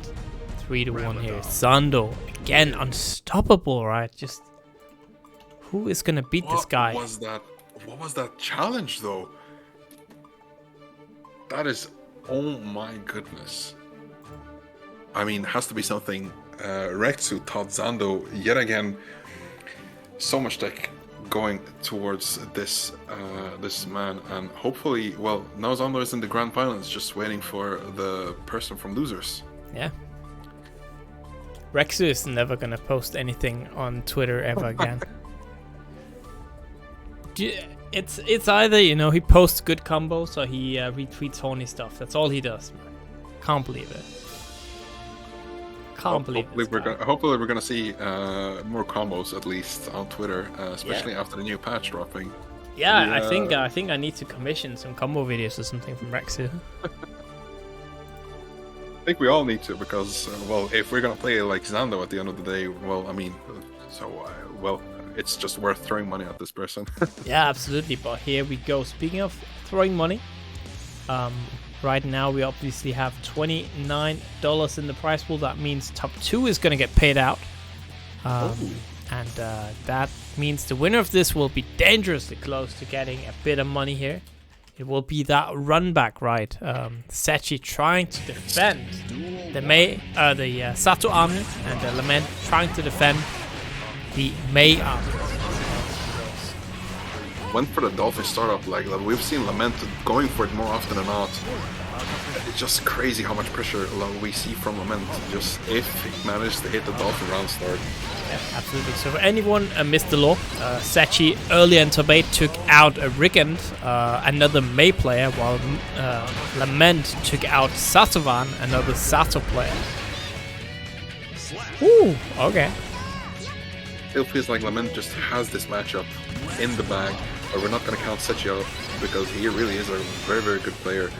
But Lament just doesn't relent, doesn't Setchi get any sort of pressure or Eddie out. As I just said, just knows exactly when Eddie's going to come out. Go up, Dolphin. Well, tries to challenge the 5P, but manages to whiff punish it into a full combo. Oh my goodness. That's so much damage from just 5 hits. Yeah, it's actually quite low. Not a lot of life left. Alright, here we go. Getting that pressure building. And how is the Lament going to get out of this predicament here? Still held on to the burst, just waiting for... Knows that Lament has a lot of HP left, and he doesn't want to give that burst up. Oh, jumps up. Add to add. And again, stuck in the corner. Right? Does have burst. Might be forced to spend it, doesn't. Oh my god. That is just, I don't know if that's daring or I don't know what to call that. Whatever Lament just did, that's Giga Brain. That's nothing less from Lament. Oof, that was very aware gameplay. The snipes on Eddie were kind of nuts. Lament just knew exactly when Eddie was gonna go up and just challenge with the button of his own. Yeah. Here we go. We are gonna go to our second game. Obviously, Lament up 1-0, but anything can happen. I think Rygand went up 1-0 against Setchi, right? So. Yeah, exactly. And we see another sweep from Setchi. But I don't think Lament is just done with... just gets a back grab. Oh, the high-low opens Lament up. Another high opens up. Just we see way more mixes from Setchi. Just trying to open up Lament, making every tick of Eddie count. Speaking of ticks, What is Lament even gonna do here, right? You're just getting beat up in the corner. Yeah. Fire out the dust. Finish it off.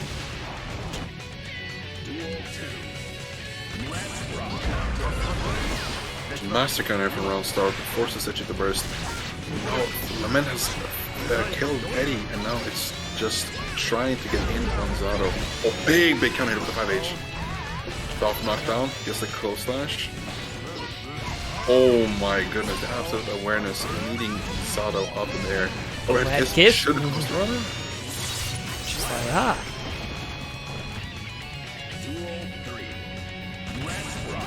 I'm starting to believe Mastodon. I'm starting to believe in Lament right now. I was still thinking Setchi to begin with, but not so much.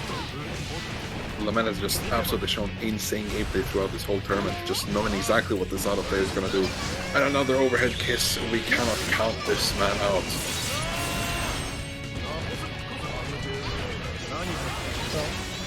Still burst. Oh my god, 5Ks, the Eddie out of existence. And the Dolphin closes game 2 out. Yeah, so it'd be a 2-0, looking very, very good here if the Makeland revenge plan is going to work out. I haven't heard that one before, but yes, we'll maybe see that absolutely live in action. Lament not relenting at all. It feels like he is in his comfort zone right now. Even though the big pressure coming from Setchi for a few rounds there, Lament just didn't want to give up. Just manages to punish Eddie and Zato in the exact right moments.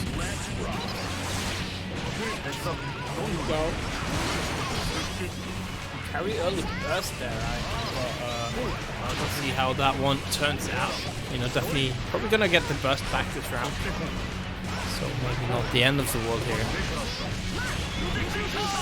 Oh, managed to open Lament up with a tap dust into a hard knockdown after wall break.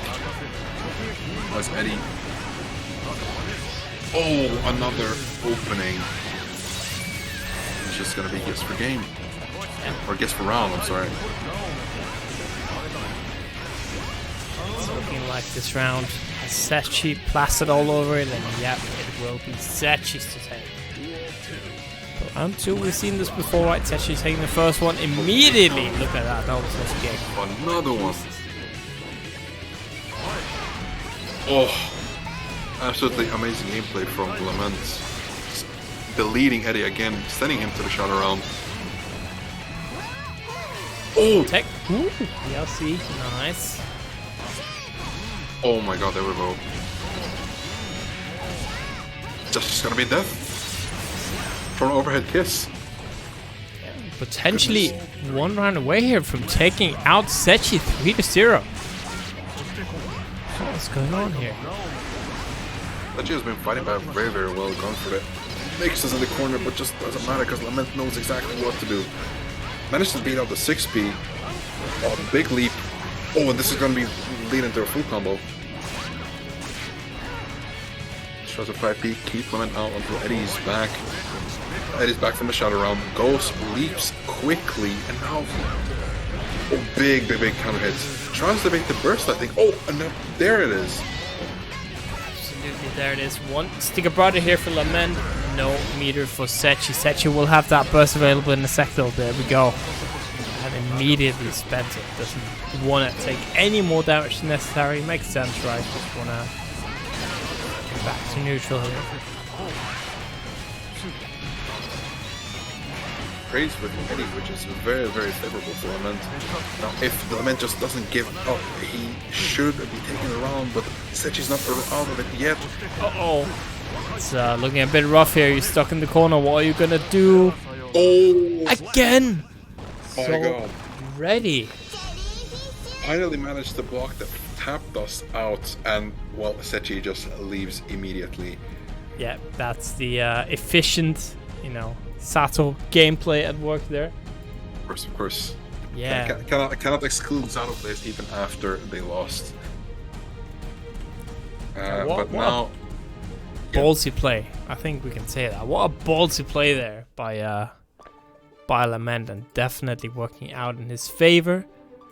And that means we have our top 3 ready. It's going to be Snailtiger up against Lament here for our losers final. They're just going straight into it. All 3 of these players have been so convincing throughout the whole tournament. Lament just plowing through losers, and Snailtiger and Zando going on winners. The only person Snailtiger actually lost to was Zando, but oh my goodness, Lament has made a huge run for losers. Yeah, so let's see what the German Snail here can do against Lament, or Lament maybe just too much on a roll. Signal on the left.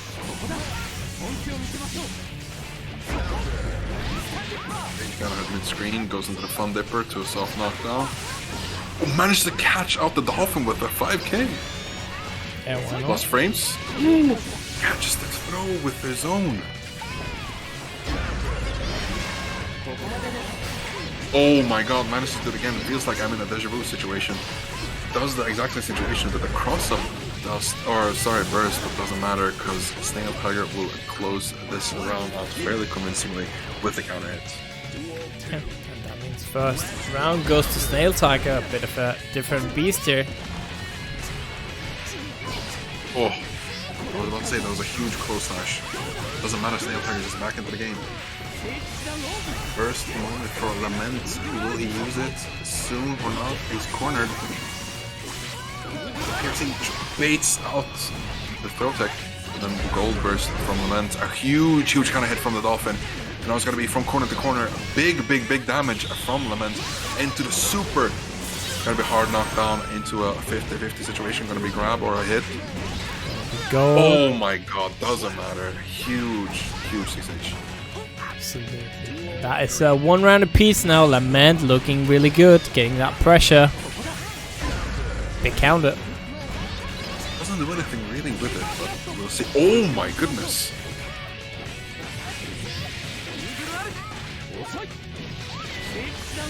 We'll see how it's going on here. Oh, massive count for Snailtiger, and this is going to be a super. This is just so solid gameplay coming from both of these players. Uh-oh! It is May.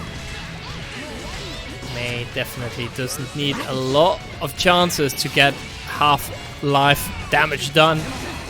Oh! Yeah. There's the burst May out. Of course, Fun Dipper is all. Oh my goodness! Lament! Actually too clean. Actually too clean. Oh my goodness, what am I watching? Oh! How? Catches the Fun Dipper. Oh my god, with the jump H that reaches so low, Fun Dipper can't really go under it. Well, that was game 1 for Lament. That was an absolutely impressive feat from both players, going back and forth very convincingly. There's no real, like, in my opinion, even though Lament won this match, there's no real winner because both of these players are playing out of their mind right now. Yeah, absolutely. But here we go, 1-0 Lament, getting that late comeback in the round. And they will definitely be satisfied with that result, and I bet you on the opposite side, Snailtiger not very satisfied. I can imagine Snailtiger wanting the revenge from these rounds, but he can definitely get it. Lament just doesn't relent. With the quick, heavy Dolphins with the plus frames. Maybe Snailtiger wants to switch up. Oh, doesn't matter. Wants to maybe switch off his game plan, going more on the offensive instead of trying to play some neutral. Okay, Ooh, oh. There we go. He's like that Snailtiger special, using the DP just to try to bait out any sort of button. Full combo.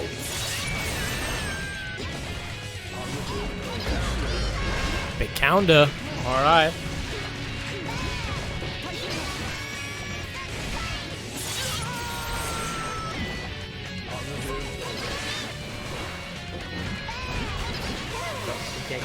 again. Gets a low of Dolphin. Oh, what a confirm. It's gonna be the round for Lament. Oh, 5k round star just wins. Feels like it wins a lot of interactions. Oh my goodness, another confirm from Lament. From mid-screen to the corner. That's 50% of your health, but that's just single. Oh my god. Speaking of 50%, that's just almost all of your life gone. They counted. It's like a very low on life and one get away here, but uh-oh. Snailtiger's turn. Will Snailtiger be the one to get the comeback this time? No. 2S is just too powerful. Kai cannot reach it with this XP, unfortunately. Just gonna be 2-0 for Lament. Very, very nice there. And it's looking like Lament will maybe be the one to try and test Zando in that winners final. Oh, sorry, grand final from the loser side, but we'll see. There's still a chance, right? Snailtiger, very, very good player, can definitely bring it back still. Man. Duel 1. Exactly, we shouldn't really count Snailtiger out until everything's over because it feels like he still has some tricks up his sleeve. Trying to keep Mei out, backing himself in the corner. Oh, just goes over for a raw stun dipper, doesn't matter, still a low, still 5 frames. Going on the offensive 50-50, just keeps grabbing, plus frames. Uh-oh.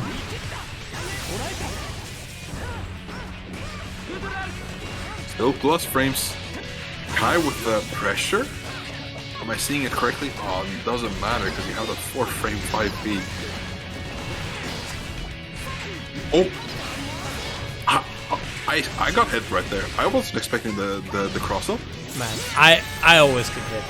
I don't have to say it anymore. I always get hit. They get hit, I get hit, you know. No way I'm not getting hit. Oh.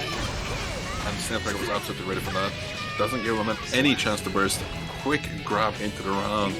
Maybe Snailtiger's figured something out that we haven't. It feels very much like Snailtiger's game right there. And as soon as I say it, it's just Lament. Huge counter hit. Counter hit.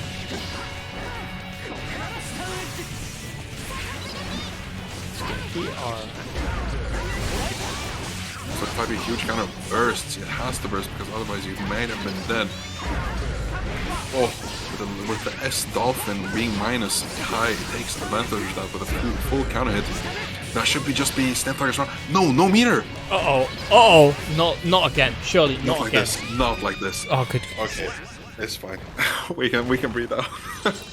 Snailtiger not letting it happen, and that means we are gonna go to a 2-1 situation a lot better right now. It's proven I can actually beat Lament. It is possible, you know, and then not unkillable at all. Yeah, I was just thinking, how did you actually beat him, and how to do it again 2 more times? Because Snailtiger has his back up against the wall, but maybe some players get triggered by this positively and just fight even better and better. Maybe that 2-1 is motivating Snailtiger beyond his normal capabilities. We'll see some insane gameplay. Just starts with the Dolphin again, the S Dolphin. Snailtiger again goes for the heavy. Oh no, misses the grab. Just challenges out the 6H, doesn't really care. Oh my god, that OTG just pickup. Oh my goodness, I've never seen anything like this. Mei just has combos from every single situation. People who say Mei is dead, I mean, come on. We're gonna have a lot of meter, we're gonna have a lot of damage here. Butter. So really want to spend the burst on his last life right there. I think to save it for the next round.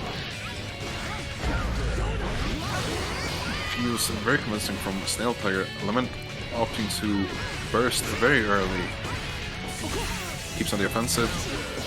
And it's right with that jump age. 6B after the heavy fireball. Oh, another 6B is going to be onto a full corner into the corner. Oki situation. 2B, 2B into another pressure. It doesn't matter. Lament is out of the corner. Oh, again, that 4th frame jab just makes everything work. Stun Dipper. A big counter hit should be. No, not yet the game. Ooh, 1-1. Meaty 5K. Don't count Snailtiger out yet. Lament just needs to make. Oh, big counter hit. Oh my god, my heart was about to jump out of my chest. Counter. So lucky he got that. Oh my god, the firebolt. Alright. Snailtiger doing really well. Getting that classic run up throw here. And not even dust. Oh, baits the. Ooh, the timing. Wait, he could have done super. This Tempest, this gives Lament a chance. Oh, 46 speed. He has full stick of butter. Oh, and the 6 speed closes the game out. This is 2-2. Don't count Snailtiger out yet. He may just do a reverse sweep on you. Yeah, it's looking like that a little bit. I feel like I posted the pasta too soon. Uh-oh. I've seen the pasta you're posting. There's just no way. The people's elbow from Onyx in the chat, absolutely. We'll go to a game 5 in losers finals. This is getting more tense by the second. And I'm absolutely thrilled to see what these games are going to be all about. Absolutely. Me too. So final game here. Snailtiger managing to bring it back here. Must have the momentum, right? Winning 2 in a row. What's he going to do?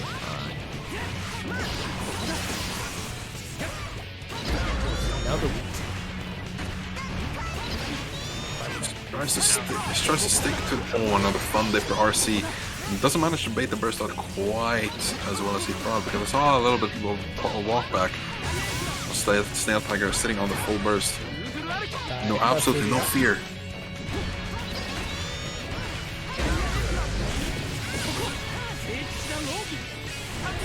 Full heavy one goes in again for the fun dipper RC.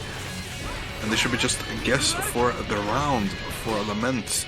Oh, and the quick 2K closes the round out.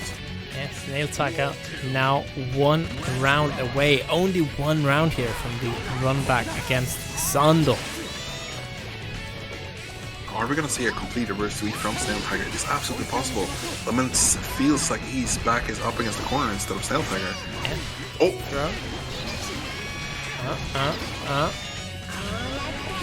Oh, gotta be Yamada-san.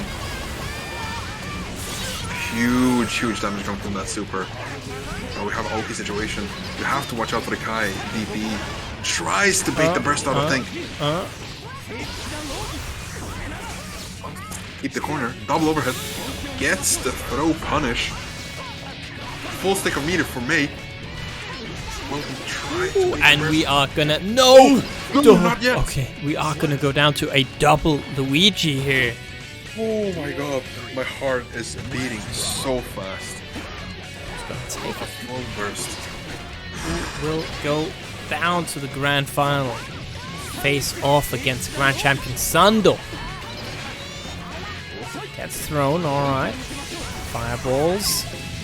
Really good start here if you're Snailtiger, but Lament not too far behind, especially as Mayra needs that one hit. Here we go.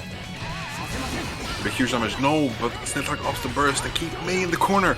Such an amazing burst from Snailtiger. Yeah, no more bursts for either player, I think, this round, so The scary part is that May can have just one clean hit and it should be the game. But never mind, Kai actually got a pretty amazing hit. And should the is this it? Even through Mace? No, it's not. Yeah, just barely not. One last so much got chance. Oh my god! Snailtiger does it. A reverse sweep against Lament. Keeps his position in the grand finals by a hair's length. Damn, Snailtiger absolutely clutch here. Bringing it all the way back. And will indeed face off against Zando, getting that run back in the grand finale here. I'm just trying to breathe out and try to calm myself in preparation of this next set, because this has been an absolutely amazing tournament up until now. Snailtiger showing his prowess, and oh my goodness, that reverse reverse sweep was more than amazing. I'm honestly at a loss of words. Yeah, and I think, you know, that's a good thing that every week, right, we just get matches like this where it's just so close. You don't know what's going to happen, right? And man, I wanted the worst part. I wanted both of those players to win. Oh, for sure. They've both been showing amazing. Just Zando doing his usual winner's run, just absolutely winning. Not completely convincingly, but like he's still doing what Zando does best.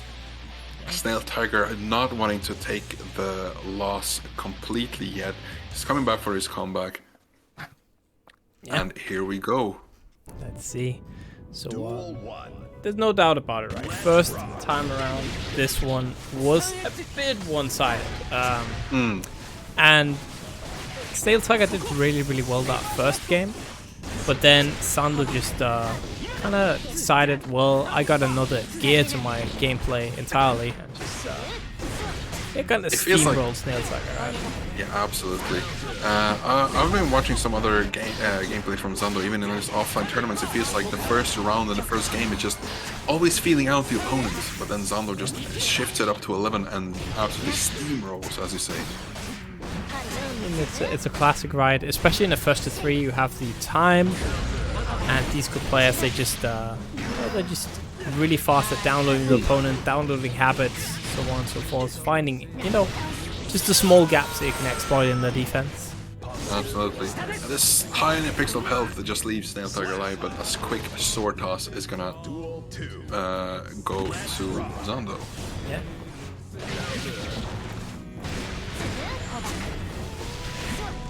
Oh, again back, that's just another sword toss. Zando knowing the exact range of the Rekka, even through the IB, he can still punish a punch or a 2P or 5P punish attempt. The counter hit, here we go, this could be a good chance if you are Snailtiger. Oh my goodness, yeah, quick 6P is gonna leave Snailtiger still in the corner. Oh, not having the sword yet back, but it doesn't matter because this counter hit is gonna lead to first game to Zando. I've seen this one before. Me too, I think. Even though Zando won the first game, I mean, don't count Snailtiger out just yet. Yeah, it's always rough, right? It's always rough against this guy. So damn good, but Snailtiger is so damn good as well. Do you know what? I love seeing Snailtiger in the grand final because Snailtiger is one of those players that will absolutely downplay himself, even though he's so talented at the game. Absolutely, absolutely. And it's not an easy feat going against someone like Zando and just staying on equal footing even. I mean, beating all those players he had to beat, right, to get to this point. Absolutely. Just, absolutely amazing. But here we go. Good chance. Supposed to get a counter hit. Push back, but Ram's game. Oh, never mind. Snailtiger just manages to back through Ram. The people's elbow again. Doesn't manage to get a confirm off of that, but keeps the game rolling. Zando just opts for the burst because I think he knows that even a single hit could lead to death. And well, I mean, speaking of, I mean, Kai, you're just dead. I'm so sorry. That was a really, really good burst from Zando. Duel 2. alright, so it's one round up here. Zando, it's not looking too good for Snailtiger. Stuck in the corner again here. Gets out. Doesn't get a full conversion off of that 2S. Oh, but now Zando's combo again. Oh, keeping the combo completely burst safe. And doesn't have an immediate to close it out, but 2-1-4H leaves Snailtiger at a sliver of health, and any single hit should leave the game to Zando. But Snailtiger is not out of it yet. Yeah. Tries. Oh, well, speaking of. Yeah, just the foot there. Sweep the leg, and we are now one potential match away from having our SaltyEU. What number? 61. Jesus Christ, winner. What? It's been going on for a lot of time. And I'm very excited to be here, first time commentating in this such an amazing event with hundreds of viewers on Twitch, and especially these two players going up against each other in the finals. It's been an absolute blast, no matter who wins or who loses. Absolutely, but you know, we're hoping that maybe Snailtiger can give us one more game. Yeah, Taco Sauce, it's indeed every Monday. If you're interested in joining, you can hop on over to our Discord. We start at 7:15 CET. Let's rock. Kind of hits Sword. 5H. Goes for the shimmy. Shimmy's in my Guilty Gear? I think not. Yeah, what, playing Street Fighter 5 now? What's Yeah, going on? exactly. Oh, managed to whiff punish with a very, very safe combo. So Snailtiger is very, very afraid to keep this, to use this burst, sorry. Keeping his burst, but still managed to get counter hit by Ram into a 50-50, and that's just gonna be the quick round. That is absolutely nuts how Zando can utilize every single situation, every single hit to the fullest. And that might be it here. I'm feeling the momentum on Sando's side. It's just very, very rough. Huge counter hit, just might not have done actual life damage, but the mental damage must be huge now for Snailtiger. Feeling the pressure, having to win so many games from Luda's side to get back and win the whole tournament. Okay, we can actually do it here. It's looking pretty good. That was risky. Ooh, that was way too close. But that's a big, big counter. Will not manage to build a full meter, but a single hit from Ram could absolutely kill right here. Oh no, that my god, that's a huge counter. It. We have our winner of tonight. It will be Zando taking another SaltyEU victory here. But you know, Snailtiger still getting a little bit of the money, right? Getting those 25%. That is enough maybe for pizza. So you know, we take those. Maybe. Yeah, not in Scandinavia, but you know, maybe in Germany. No. Maybe in Germany. I'm sitting on a pizza right here. Been waiting since before starting to comment. I think I paid about maybe 12 euros for it. So definitely not a pizza in Scandinavia. Yeah. Oh, that'd be expensive here as well. 12 euro? Sheesh. Yeah, 12 or 120 Swedish crowns even. That's a lot. Like here, it's like €9 here or something. 9.5. I'll not lie to you. It's been a while since I've seen a pizza for 9 or 9.5 euros even. Sheesh. It's rough out here, especially in Stockholm. But anyway, we just saw our winner getting 3-0 against Snailtiger. Yeah, you could say it was a pizza cake for him. Alright, I think that's my cue to leave. I'm sorry. Alright, well, before you leave, Mastodon, where can we find you? Absolutely. I am hanging out on my Twitter handle at MastO'Donny, that's Mast0Donny, or you can find me on the Swedish Guilty Gear Strive Discord server, where we're very active with over 100 members. So please stay, drop by, stay a while. We have people like Rexu on the server. Hope he hasn't forgotten that.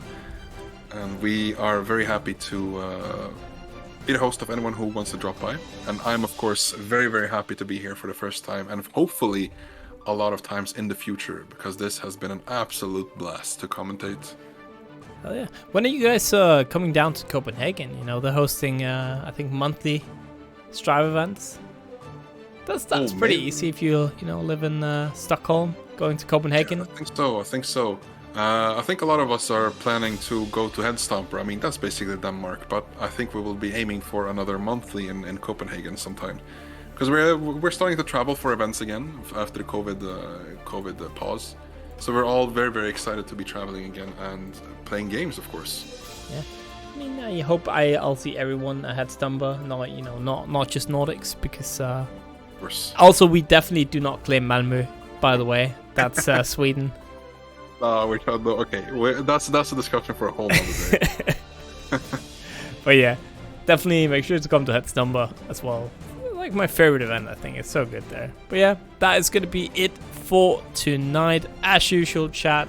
Again, thank you, Jonesy Mastodon, helping out on commentary, making the tournament hype. We do have still a YouTube channel. Believe it or not, I do upload it. You know, stuff on it sometimes. VODs. Just haven't had the time these weeks. I think there was Rexu, but I don't know if it was posted yet. I don't know what they posted on their Twitter, honestly. I forgot if they already posted dates. But it's usually around May, I think. Let me see. Yes, it should be. It should be around May. It was planned around May this year, but you know, Yeah. it was way too late. Like with the COVID it's always like the same time, pretty much. So around like early May, I think.